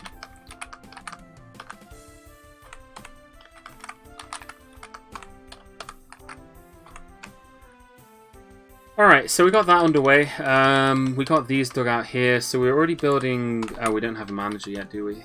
So we're already building beds. We need to also build some mechanisms as well.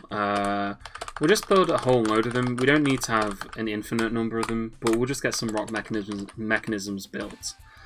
We've got that done. We do want to also set up ourselves a little bit of a room over here. So we're going to have a... a depot here. It's going to be a pretty big room for it.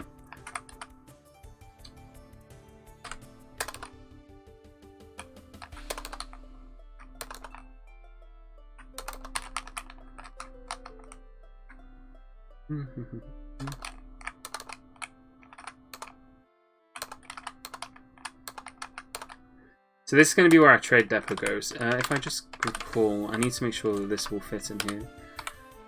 Let's see. Oh, what is it? Is it? No, it's there. Trade depot. What is it again? I forgot the. It's like you do it once and then you forget about it. Trade depot. I don't see it on here. Siege engines, furnaces, workshops. Yeah, what is it again? Trade depot, there you go, yeah. We kind of want to make it one wider. Yeah, so we want to do it like that.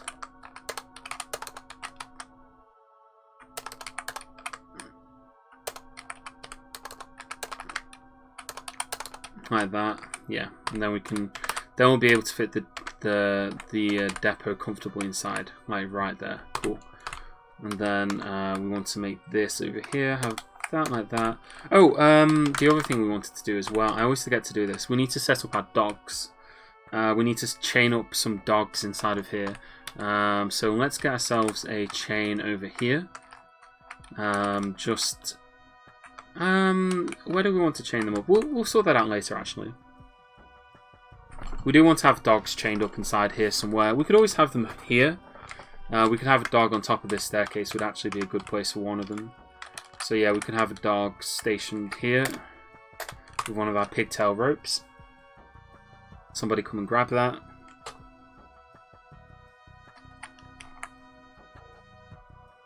So yeah, I know that this is kind of a weird shape for a trade depot.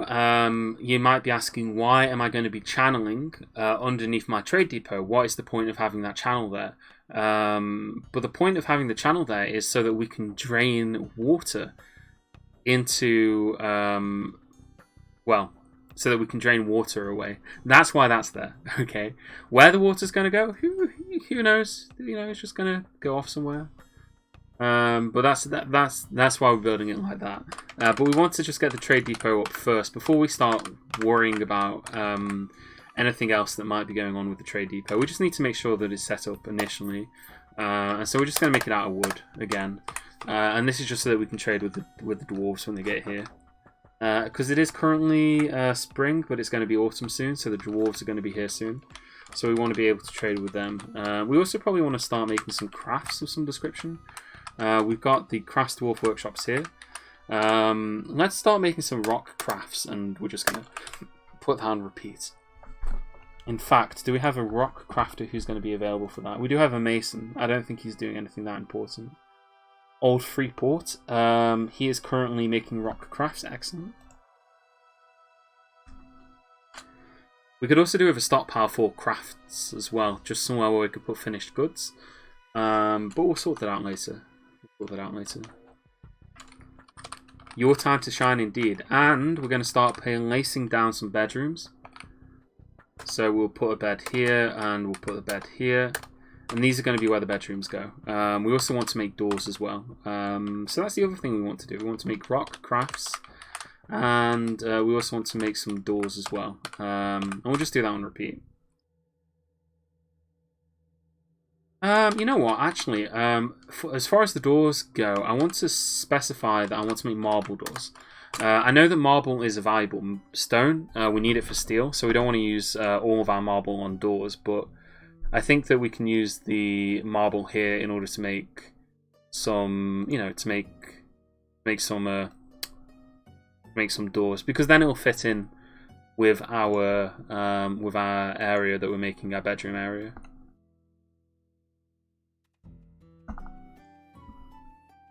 And yeah, your time to shine.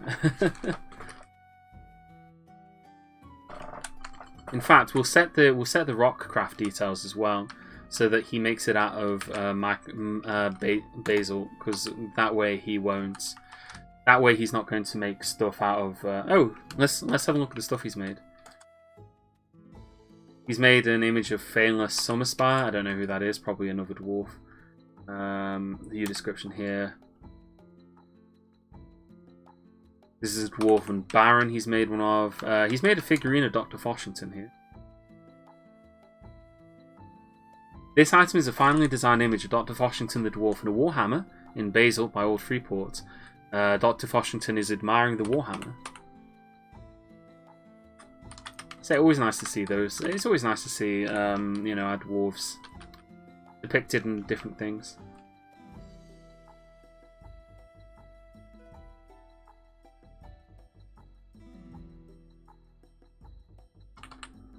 God, it's taken a long time for us to make beds. Is our bed crafter not very good at making beds? Or have we run out of wood somehow? Oh, we might have used it all to make barrels, actually.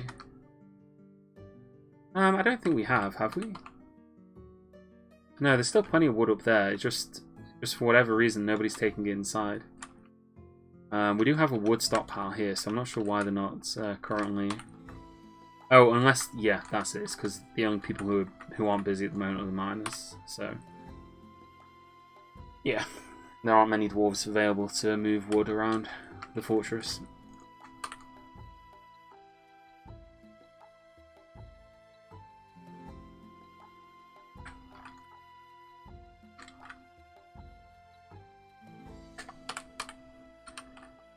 Stocks, kitchen, plants. We don't want to cook plump elements, we only want to brew them. We also don't want to cook any of our seeds. Excellent. Well, we can cook our beers and stuff, that's fine. We just don't want to cook anything else, and yeah, that's all fine as well.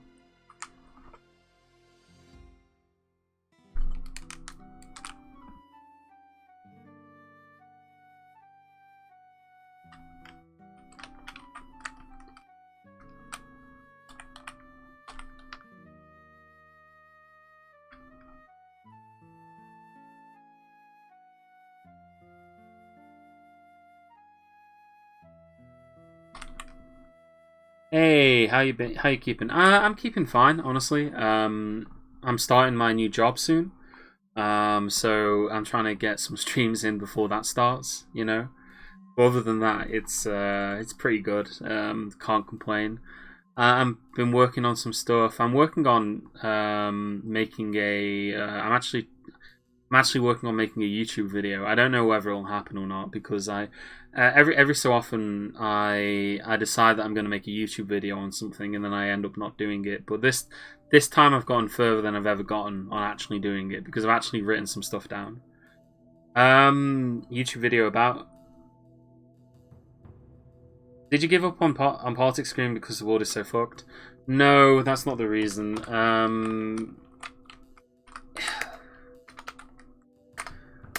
It's without revealing too much information about myself, it's because of the work that I am about to begin, if that makes sense. The job that I've gotten is in the public sector, so it would be yeah. But the video I'm making is actually going to be about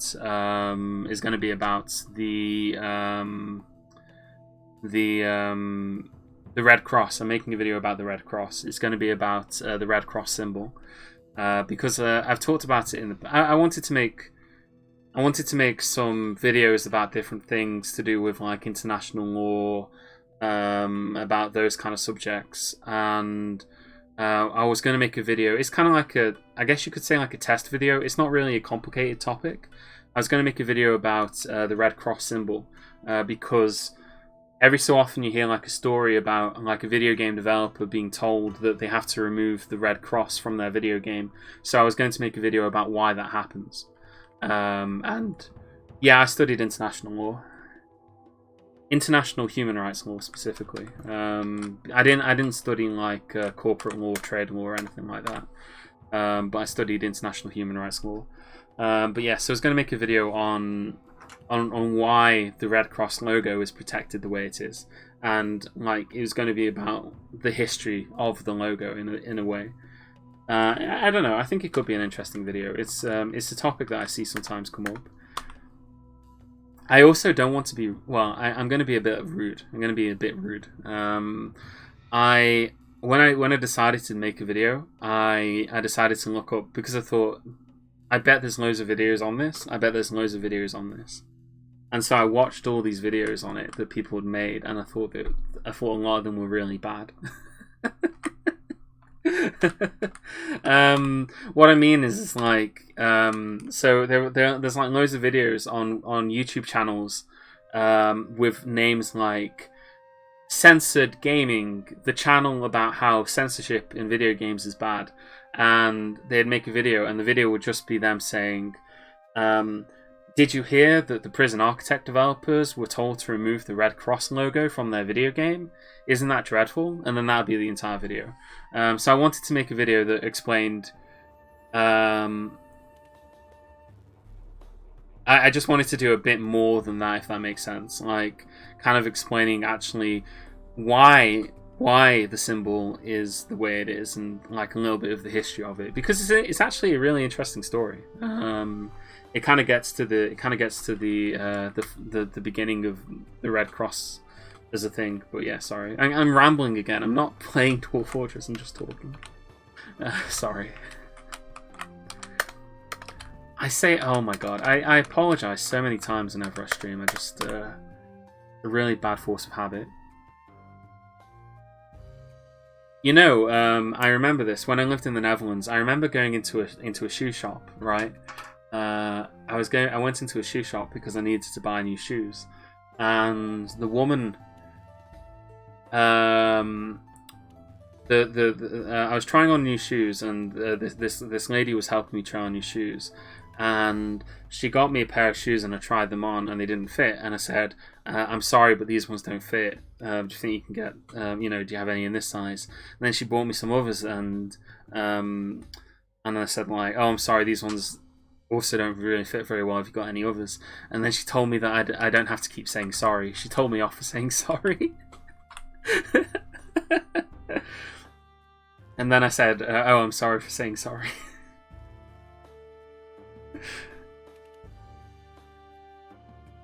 It's like a real life true Cinderella story. Oh, I was actually kind of embarrassed. I don't know. It's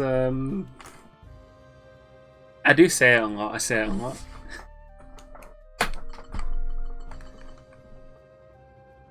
And then he became a pumpkin. If you ever need help with your artwork, After Effects stuff for your videos to make life easier, then give me a shout. Yeah, I'll give you. I'll shoot you a message. I mean, at the moment, the only thing that I've got is a basic script, and that's all I've got. So I need to like finish writing that and then record it, and then I'll probably ask some people I know what they think about it, because I want to make sure that it's good. Because if it's interesting enough for people, there's a lot of things that I think I could make some interesting videos on. Just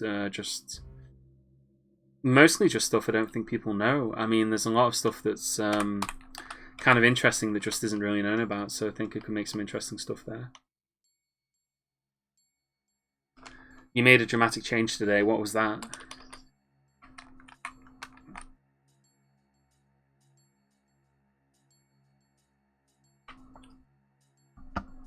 Let's see. I'll open this up in my tabs.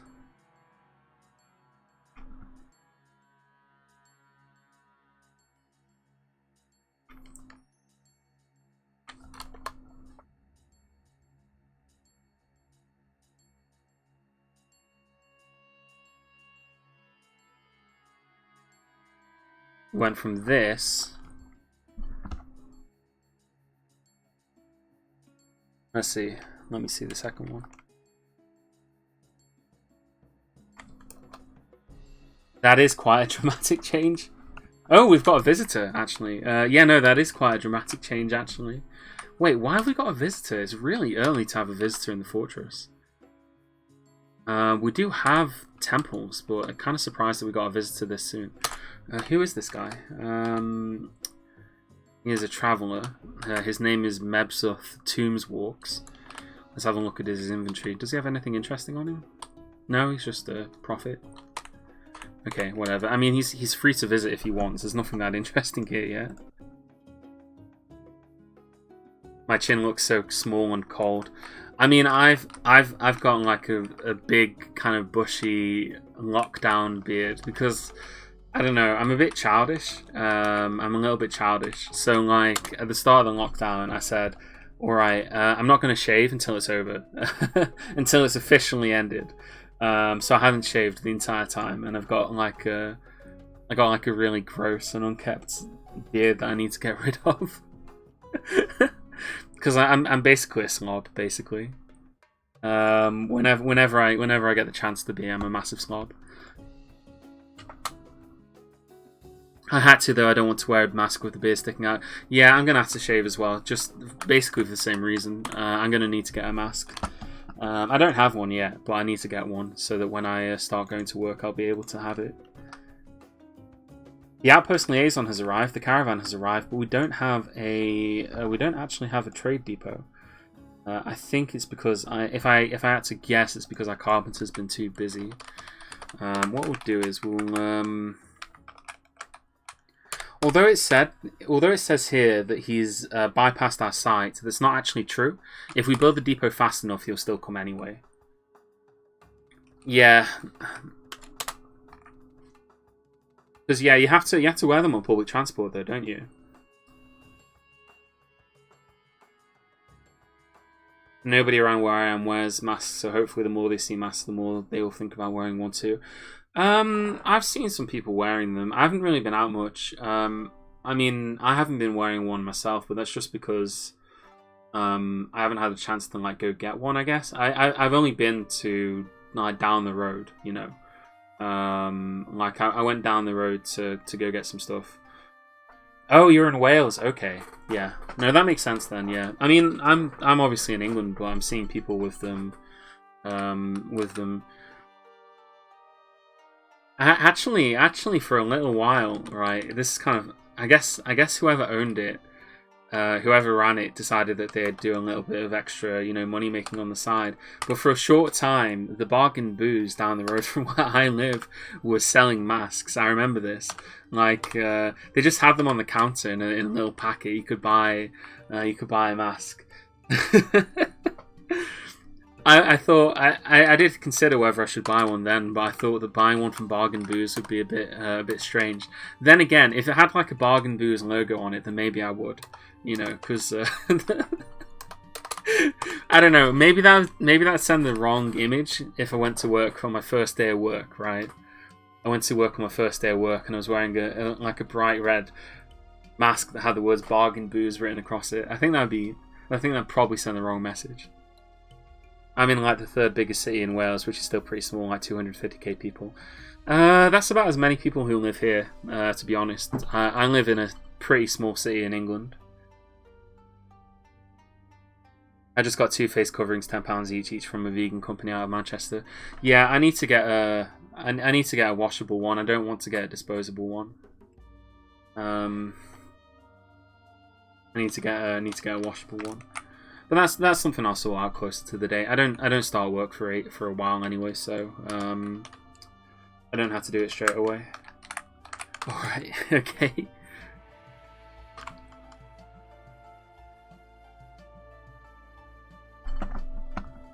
That's what I got. Let's have a look and see.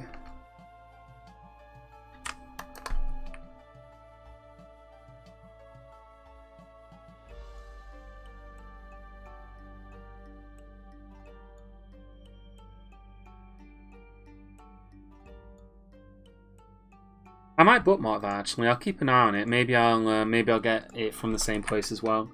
Because that was the thing, you see. I was thinking that if I've got to wear it for at least a little bit, I don't know how long this will be going on, but I might as well get one that's a bit, you know, like sturdy and decent quality. I didn't want to get disposable ones because it just seemed like a massive waste. You know, if I can get one that I can just wash, then that's better than getting one and throwing them out all the time. But yeah. It was either that or 50 disposable ones from Boots for £35. Jesus Christ. £35, that is a lot for disposable masks. Hey, Avenue, welcome. We're currently digging out the bed. Well, we're just kind of waiting for stuff to happen at the moment. So in the meantime, I'm mostly just talking about stuff. There's giant bush tits around on the map. Speaking of which, did this get built yet? Yeah, it did. Okay, cool. Trade depot's built. We can move our goods over here.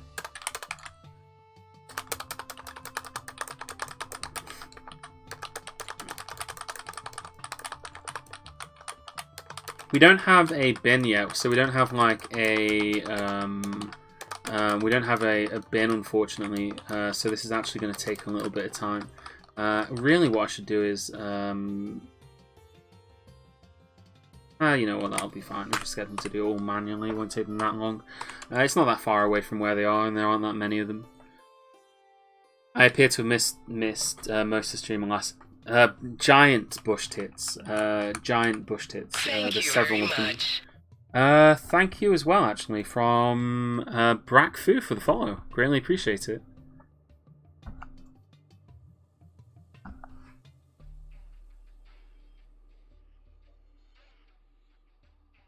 Yeah, just some giant birds. This is a savage biome, which means that you can get like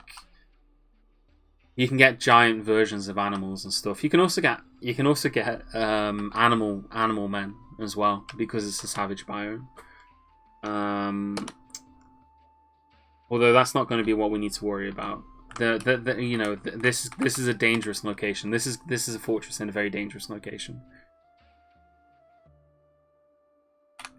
Not super dangerous. We've definitely done more dangerous fortresses than this. Like, oh, migrants, excellent. Merchants have arrived. How many migrants are we getting today? 5. That's actually a decent amount. Oh, good grief. That is amazing migrants, actually. Or at least 2 of them. We've got ourselves a legendary weaponsmith and a legendary armorer, which is excellent. Like, that is honestly amazing. So we can already get some legendary armor. We've also got ourselves it looks like we've got ourselves an administrator of some description.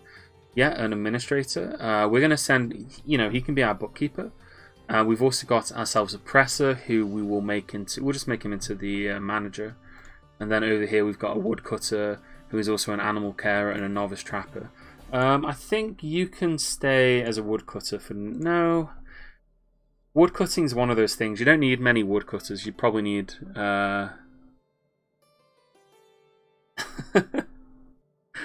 You probably don't need. You don't need any there.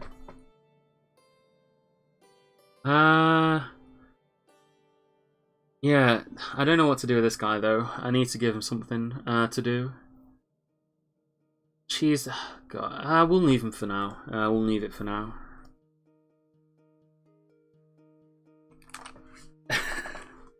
Oh, actually, yeah. If you want that kind of thing, Jaxie, the best game for it is Stellaris, or at least in the older version. I don't know if it's true in the current version of Stellaris, but it basically was before having more pops was objectively always good, right? Like the higher your population, the better, generally speaking. So you just had to. Yeah, you are the best broker that we can have, I think. So we'll start trading. So yeah, like one of the best ways you could play was to just basically have as many refugees come as possible, because it was just such a great way of getting pops into your empire. I used to do that all the time. I actually had some really good games like that. You could do like a pacifist Xenophile run, where you wouldn't need to ever go to war with anybody. You would just become the most powerful empire in the world, because you'd accept like you'd have loads of them. Did you see Boris's dad? Oh yeah, I saw all that stuff, but honestly, at this point it's just really kind of depressing for me, so I try not to think about it too much. Oh, God. Yeah, honestly, it's nothing new. It's nothing new. Nothing new under the sun.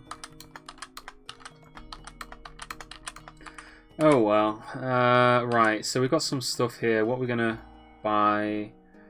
I guess we'll buy, like... We'll buy cloth. We'll just buy cloth, I guess. It's a good thing to buy. Or leather. We'll buy leather. We can use that to make... oh, actually, is there anything else here that we really need? We could buy some... We can just buy some food. Like... Buying food is always a good thing.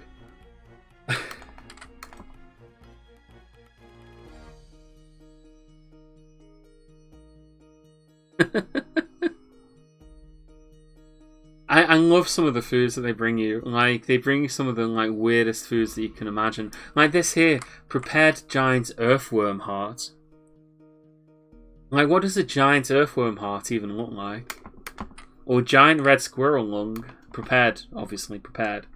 So we can buy that. We can buy some backpacks, maybe some thread. Oh, do they have any books with them? I like buying books. It's always fun. It doesn't look like they do. I'm going to buy some parchment sheet, though. Pigtail sheets and a chicken parchment sheet. A giant red squirrel parchment sheet, because of course. Do they have any instruments as well? Then again, instruments are usually super expensive. Cabicons. They got some rope. They got a goat in a cage, but I don't really need a goat. That'll do. We'll trade. Yeah, there we go. Yeah, it's just after a certain point, I just can't be shocked anymore, I guess you could say, or I just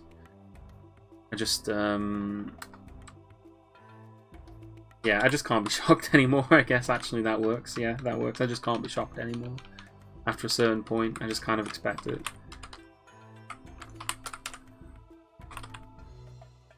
I've always been pretty cynical. I don't know, actually. Am I cynical? Am I a cynical person? Maybe. Maybe I am.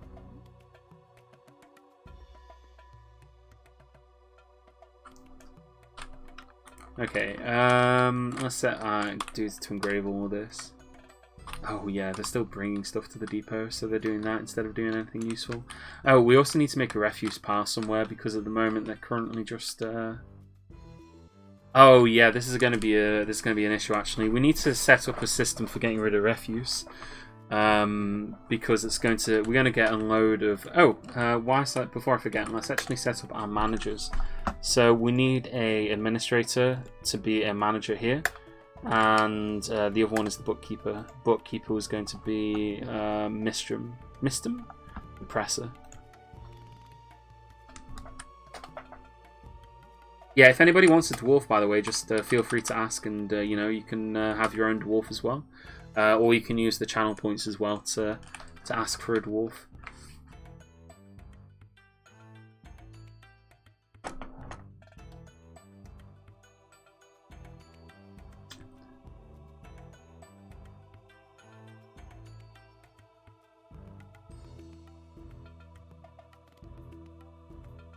Ah, Titty! Hey, welcome!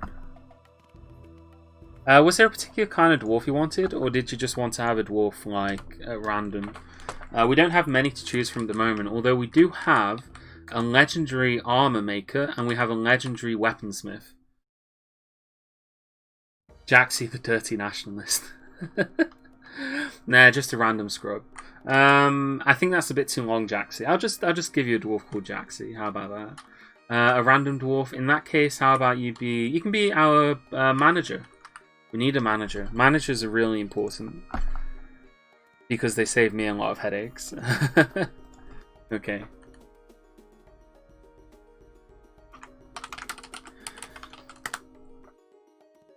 Managing in Dwarf Fortress is not responsibility at all.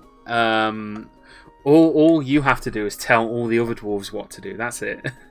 That's all the manager does. It's one of the easiest Dwarf Fortress jobs there is. Jaxie. Okay. Well, how about we make Avenue into Avenue's our weaponsmith.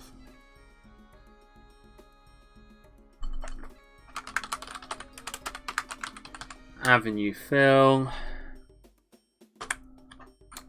I know it's Avenue Philanthropist, but I'm so used to calling it Avenue Phil. Jaxie, how about you be our armor maker?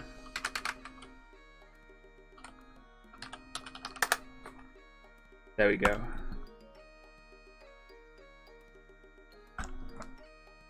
There we go. So we set that up. So Jaxie, our armorer. We got Avenue Phil, our weaponsmith. We won't actually be making armor or weapons for a while, but you know we'll be doing that.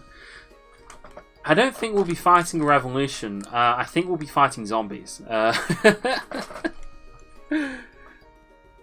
I mean, fighting zombies, fighting the revolution. I think they're both worthwhile causes. I mean, we'll be fighting the necromancer. Oh god. Dwarves are a funny bunch in Dwarf Fortress. Dwarf Fortress is a monarchy. They have kings, they have barons, they have counts, but they also don't have like money or food. You know, everybody just eats whatever food's available. They just share it kind of equally.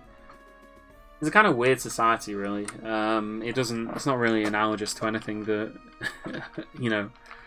I don't know. Dwarves are dwarves, I guess you could say. That's one way to think about it. Dwarves are just they're just dwarves. All right, we don't need anything else. We'll let the traders leave.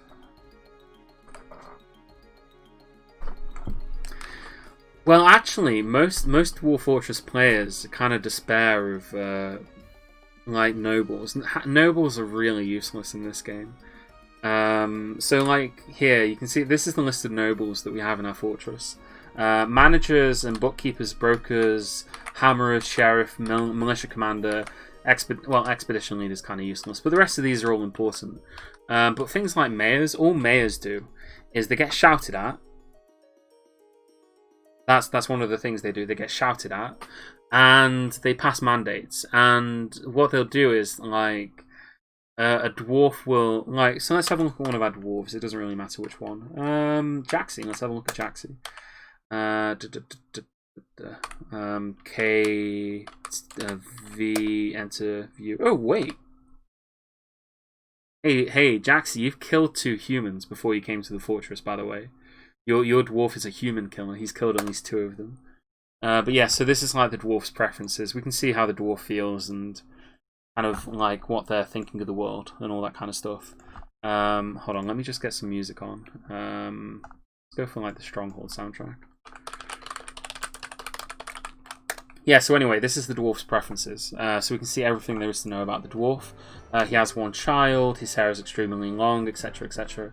But yeah, Jaxie likes rock salt, bismuth, sard, amber, the colour russet, clouds, bucklers, windows, flasks, horses for their strength, and the words of the rock of granite. When possible, he prefers to consume guppy and tuber beer. He absolutely detests worms. So yeah, if Jaxie was mayor, what he would probably do is he'd spend all of his time passing mandates. He would either mandate the construction of windows and bucklers, or he would ban the export of windows and bucklers. That's basically all mayors do. Mayors, they'll be like, from here on out, it is forbidden to sell windows. Do not export any windows. Also, we need you to make 3 more windows. And it's all based on what they like. You know, it's basically because he likes windows, he'll want you to make windows. And the more nobles you have in the fortress, so if you have a mayor, if you have like a bunch of barons hanging around being useless sods, then each one will have their own mandates, and they'll all mandate different things. And if you fail to produce, if you fail to fulfill their mandates, or if you break an export ban, then your dwarves actually can be punished for it. Like in the dwarf, that's like a crime. It's ridiculous. It's really awful, I know. So like, I've seen it before where like a dwarf has violated an export prohibition on backpacks, and then because he like sold a backpack to an elf, he then gets hammered. The traditional Dwarf Fortress punishment is hammering. It is not a good punishment. Basically what I'm saying is I would not want to live in a Dwarf Fortress. It is not a good place to live. It is not a place that I think any sensible person would want to live in. But hey, that's Dwarf Fortress for you. Losing is fun. It's a pretty brutal game. in more ways than one. Scoundrel got an artifact adamantine hammer. Oh yeah, no, that's the exception. Yeah, if you get a hammer made out of candy floss, or adamantine as it's called, then yeah, that's fine. You can use that to you can use that for punishment. That's fine. Like it's basically impossible to hurt somebody with an adamantine hammer. It's fine. Most people know about adamantine. It's like so long as you don't say any too many about that kind of stuff, it's fine. It's fine.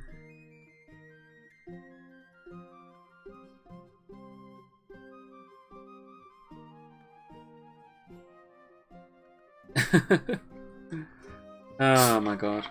Alright, I'm just gonna take a drink real quick.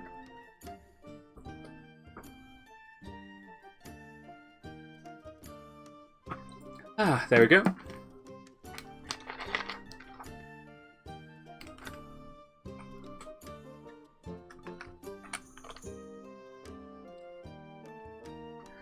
Okay, so we've dug this out. We've got some bedrooms here. We've got enough bedrooms for all of our dwarves, although we need to get some more stuff in there. So now that we've got a manager, what we need to do is we need to build a table and a chair. We need to have 2 of those. So over here we want to set this up. So we cancel making crafts, we don't need to do that anymore. We're constructing marble doors. Over here we want to set some tables and chairs. We just need 2 tables and 2 chairs.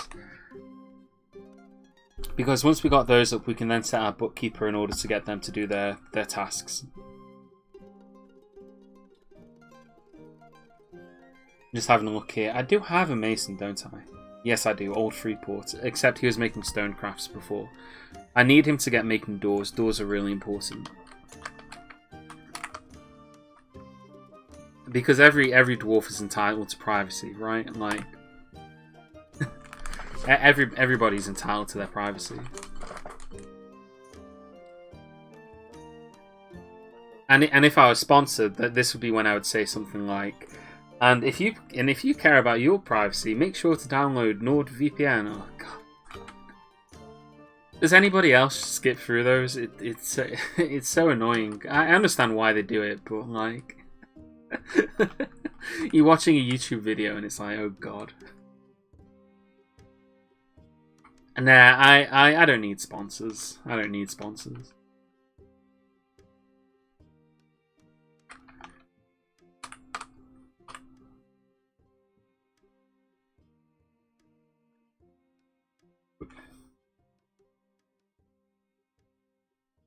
I don't know. I just always skip them avenue. Like I get why. Like obviously people need to make a living somehow, right?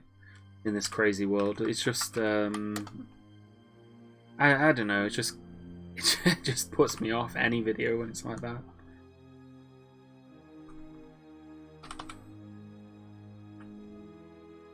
But then again, maybe it is because nobody will sponsor me. Maybe if somebody would sponsor me, then I'd change my tune. This stream brought to you by Raid Shadow Legends. Has anybody here actually played that game? Like straight up, has anybody here ever actually played Raid Shadow Legends? Just out of curiosity. Because it feels like that's a game that only exists to be advertised. It only exists to be advertised. I don't think anybody actually plays it. The only people who play it are people who make adverts for it. And they, you know, they play it long enough to get video footage of it. I don't know. Like for me, if I was going to play a mobile game, I'd play mobile RuneScape. You know, that's the. Oh, Chosero, you're playing it right now. I don't know. It just I guess I don't know anything about the game. All I ever see is the adverts for it, so. It's not my kind of game anyway. Like, it's not good.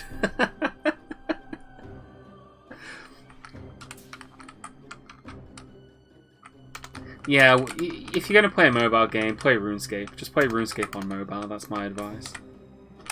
I'm not saying that RuneScape is a good game, by the way. I'm just saying that you know, if you played RuneScape when you were a kid, you can play it on mobile, and it's basically the same as when you played it when you were a kid. So for me, that's a good enough reason to do it. It's just that kind of like nostalgia. That's not a good reason to do anything actually, but hey, you know, it's something to do, right? Or just get a SNES emulator on your phone. You can do that as well. You can do that as well. I used to have one actually. I played through Mother 3 on my mobile phone a few years ago. That was a SNES game, wasn't it? I think it was. Although it was a fan translation because it was never officially translated, was it? But yeah, I played through that game on my phone. I remember that a while back. That was pretty good. I just don't find time to play mobile games, I guess. I just prefer to listen to music. Oh right, yeah. So have we got the tables and chairs then? Yes, we do. Cool. Okay, so we're gonna put some tables and chairs down. We'll throw a table here and a chair there. And we'll throw a table here and a chair there. Excellent. Oh, SimCity on mobile. I don't think I've ever played SimCity on SNES. I've never played the SNES version of SimCity. I have a vivid memory of SimCity. SimCity is a game that like really sticks in my mind because I remember being quite young when I first saw it. I had a friend who lived up the road from me, and he had a PlayStation, and on his PlayStation he had the game Metal Gear Solid, and then on his computer he had SimCity, and I didn't have either of those games at the time. I didn't have either of them, so I used to go to his house. I used to go up the street to his house, and because there's something that like fundamentally wrong with me, I guess. Like, whenever I went to his house, I was always more interested in playing SimCity than I was in playing Metal Gear. It was just like, I was like young, and like, the idea of Metal Gear, I guess, just went completely over my head. It was just like, oh, I'm not interested in this. But like but SimCity is like, oh, you build your own city. That's really cool. So yeah, I love that. I love that so much. So yeah, whenever I went to his house, I always wanted to play SimCity on his computer. Which is understandable. I mean, hey, SimCity's great.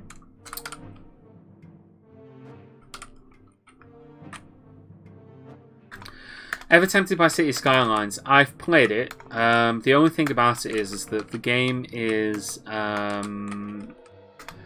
don't really like the free building tycoon games that much. I always prefer kind of like grid-based building. When I play like a game like City Skylines, I always end up building roads, and then I get really kind of worried about whether they're symmetrical and stuff like that. And I always like look at it and I think, oh, this isn't what I wanted to build. This doesn't look right. It's not what I had in my head.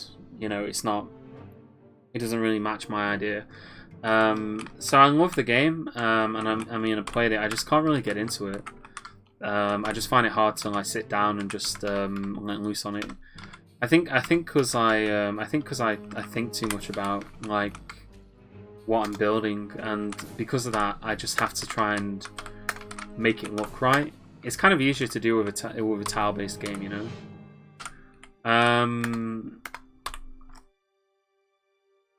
I do appreciate City Skylines though a lot. I used to watch a lot of City Skylines streamers back in the day. There was quite a few different City Skylines streamers I used to watch because honestly, there are some amazing people, you know, who make some amazing. Okay, construct 20 beds, cabinets out of wood. We'll construct 30 cabinets. Wooden chests, 30 of those. Brewed drinks from plants, do that forever. Barrels, actually no, let's just make some rock pots. We'll make 20 rock pots, and we'll do that. Wooden wheelbarrow, we will make 10 of those. Wooden craft bin. We'll make 20 of those. And yeah, that's everything we'll do there.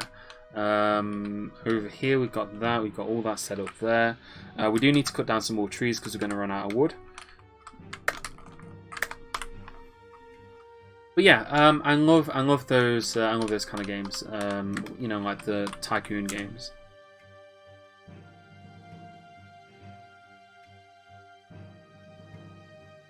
The other game that's like that for me, that's like City Skylines, is Planet Coaster.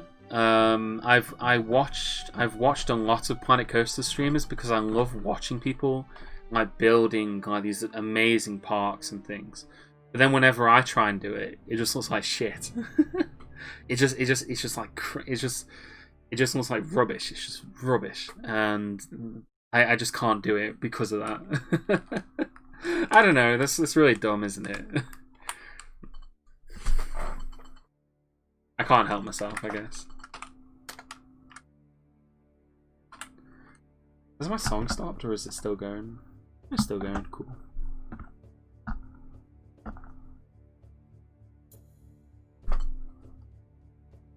I also struggle on the beautification aspects. Yeah, I mean it's nice though. That's what's so appealing about those games is being able to make something and you know, and doing it differently. And I love seeing how one thing I really like about Dwarf Fortress is I like seeing how other people approach it, because a lot of Dwarf Fortress I think is kind of like problem solving in a way. Dwarf Fortress is a game that is not very intuitive, and a lot of what you're doing is you're trying to manage problems.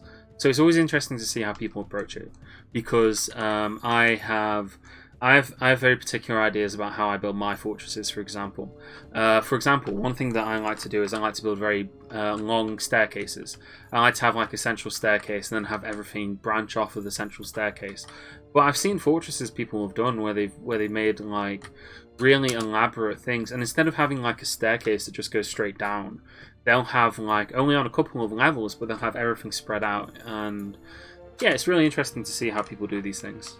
Also, this is super dangerous. I don't know if you can see it, but what's happening right now is, again, this gets to why Dwarf Fortress is a problem-solving game, because we're about to solve a really important problem. The dwarves are going outside here to pick up wood, right? They're cutting down the trees, they're going outside to pick up wood, and they're going into the fortress to go get them. I would like them to go this way down here, and then down here.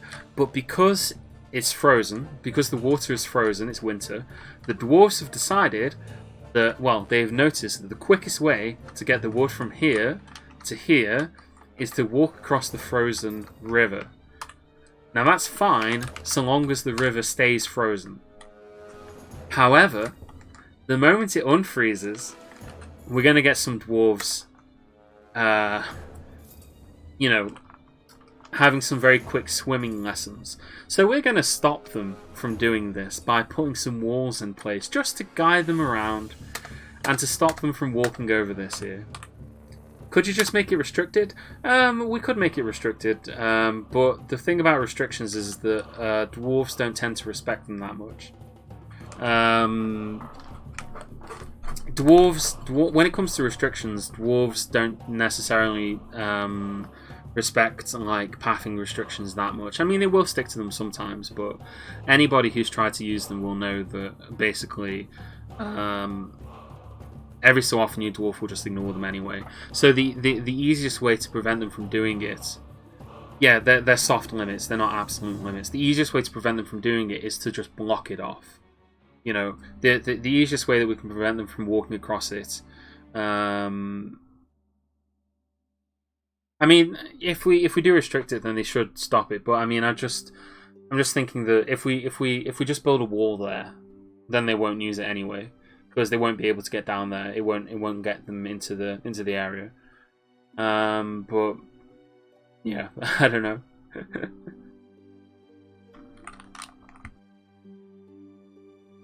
Oh, that's not blood. It's leaves. It's because it's autumn. I know it looks like blood, but it's actually autumn leaves. Walnut leaves, actually.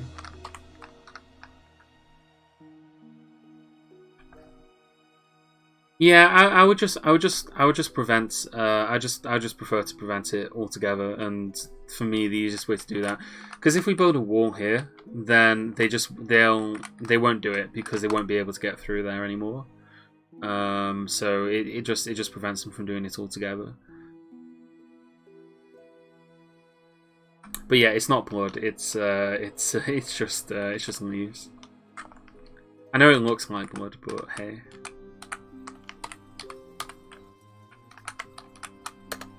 Speaking of which, it's going to be great when the Steam version comes out, isn't it? And we get some nice new updated graphics. Dwarf Fortress with graphics, who would have thought it?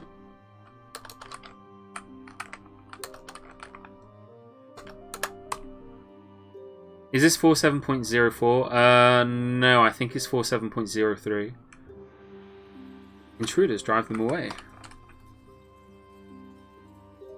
Wait, what? Okay, hopefully he's just going to run away, because I don't want to have to fight him. But a dwarf jeweler necromancer was spotted trying to sneak into the fortress. It looks like he is going to just run away, but that is concerning to say the least. That is something we're going to have to deal with. We are going to get necromancers, just like... Yeah, we are going to get necromancers. This fortress is next to a tower. I didn't expect to see a necromancer trying to sneak into the fortress, though. That's pretty new. We don't have any artifacts or anything yet. Reminds me of a certain Sludge Fortress. Yeah, Sludge Fortress. That's a blast from the past. I don't know what this fortress will be.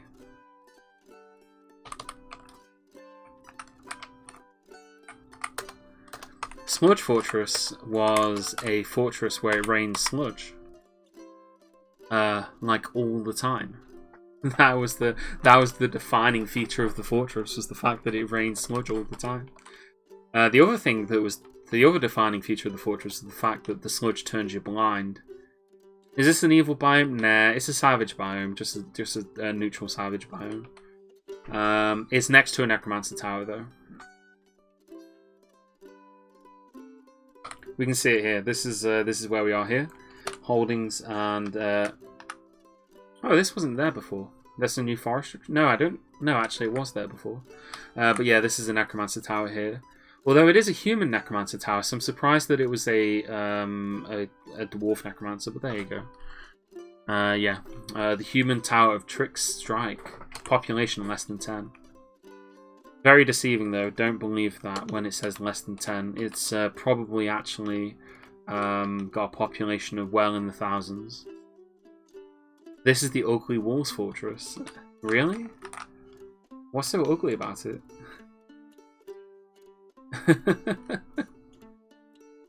Oh, speaking of which, we should actually start building some more bridges just to make sure that we are fully able to close the fortress down for the long term if we need to.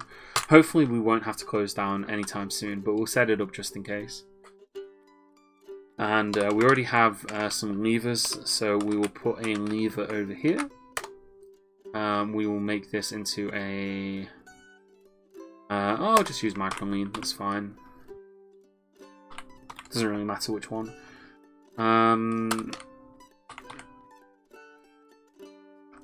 We'll build a second bridge here. And we'll just make this out of wood as well.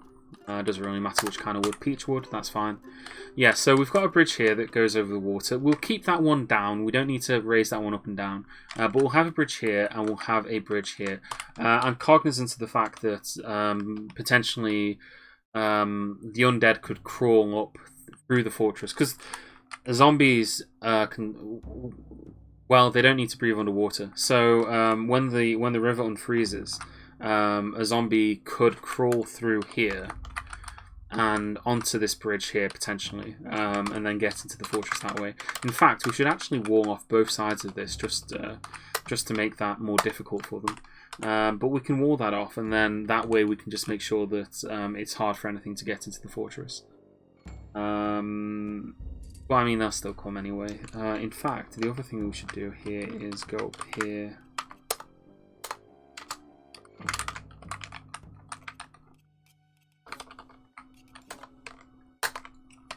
I don't think anything will be able to jump down if we set it up like this.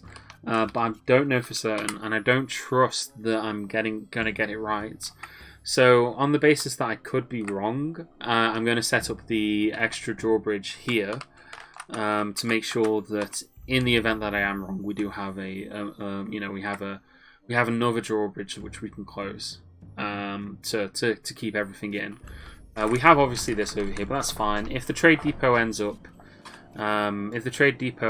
being inaccessible, then that's fine. We don't need it. What kind of stone is this? This isn't stone. This is peat. This is peat. So it's just this is just same as sand, but it's peat. Down here we got marble. So we got marble and basalt and microline. Pretty standard sort of rocks. Nothing super fancy. Although we do have. In fact, we should probably start digging this out, to be honest. So we can start making some weapons and that. But we do have some hematites here, so we'll be able to make steel. One of the most effective zombie killing ores that there is.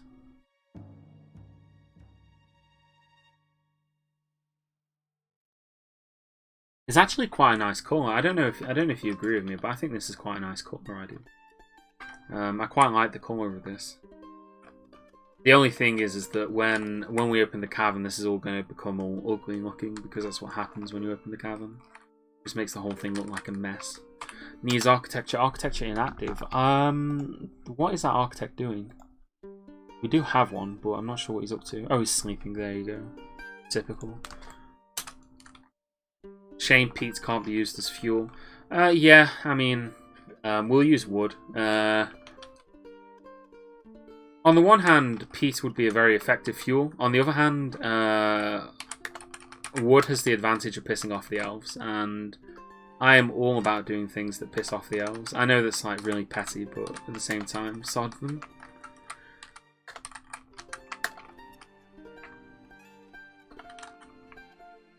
This game encourages a certain level of sadism. It's pretty bad for you.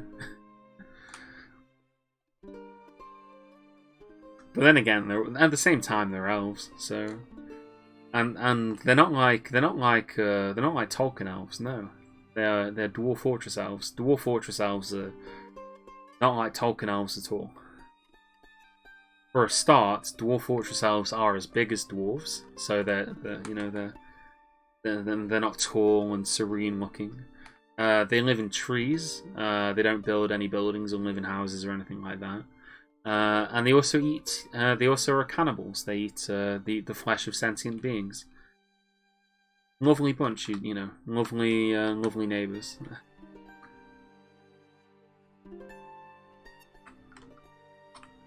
They're just lanky, I think. I don't think they are. Well, I mean, I guess they're thinner than a dwarf, but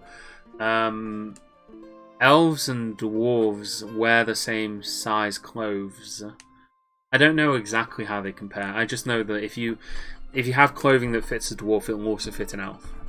So yeah, there's actually for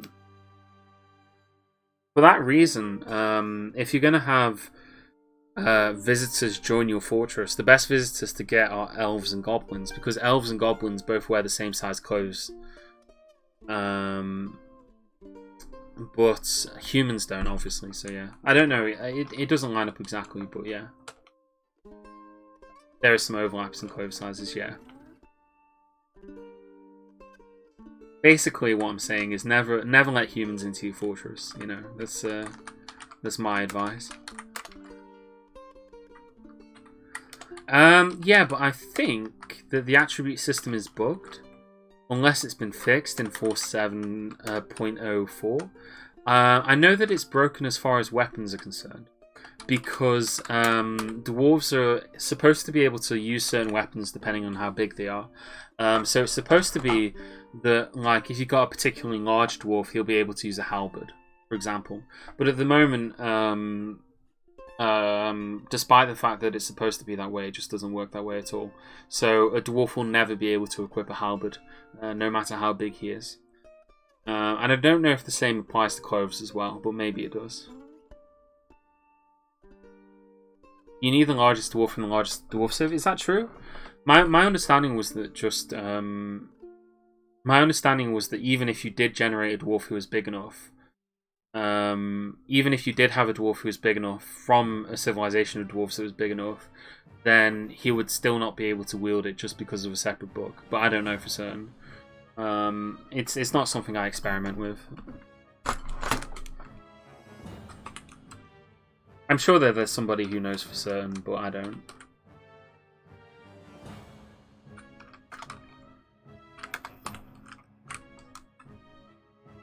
Oh, yeah, Avenue's saying that it was never fixed, so I guess yeah. It's a shame, really, but you know, it's one of those things that hopefully will be fixed one day.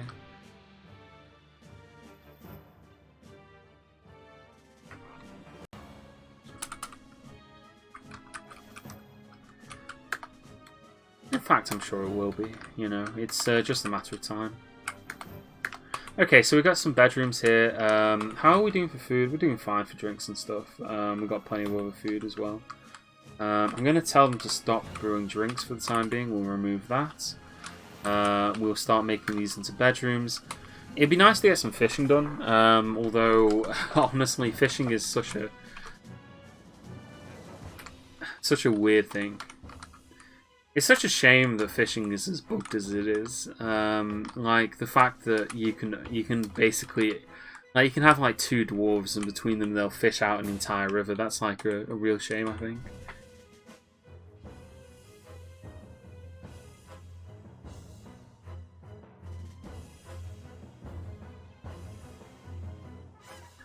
What we need is, you know what this fortress needs? This fortress needs some legendary Mog juice extractors so we can put them in the military.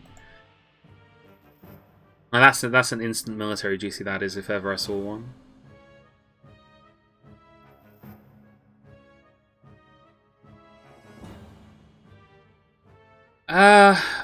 Yeah.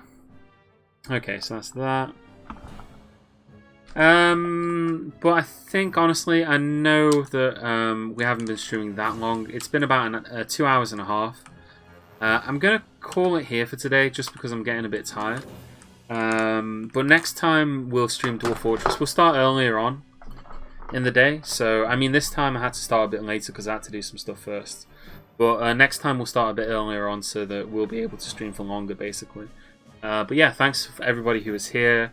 We've started the new fortress and we'll be back and continuing this fortress on the next one. I don't know if it'll be Friday.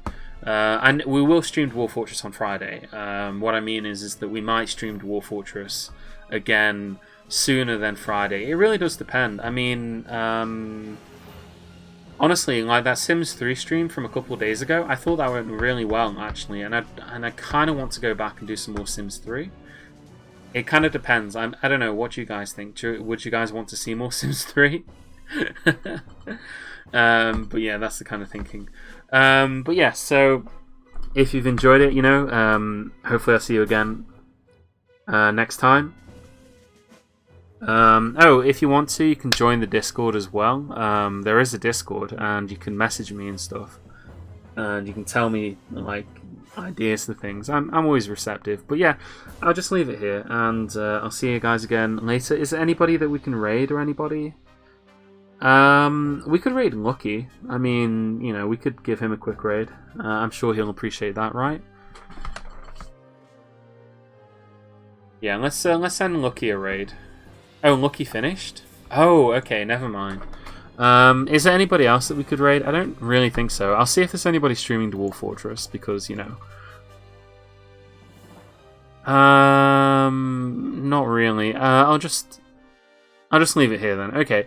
Yeah, I'll speak to you guys again in the future, and have a good night, and yeah, have a good day.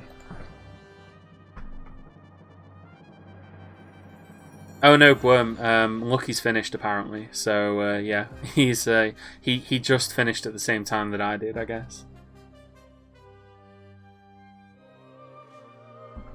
But yeah, have a good night, and see you later.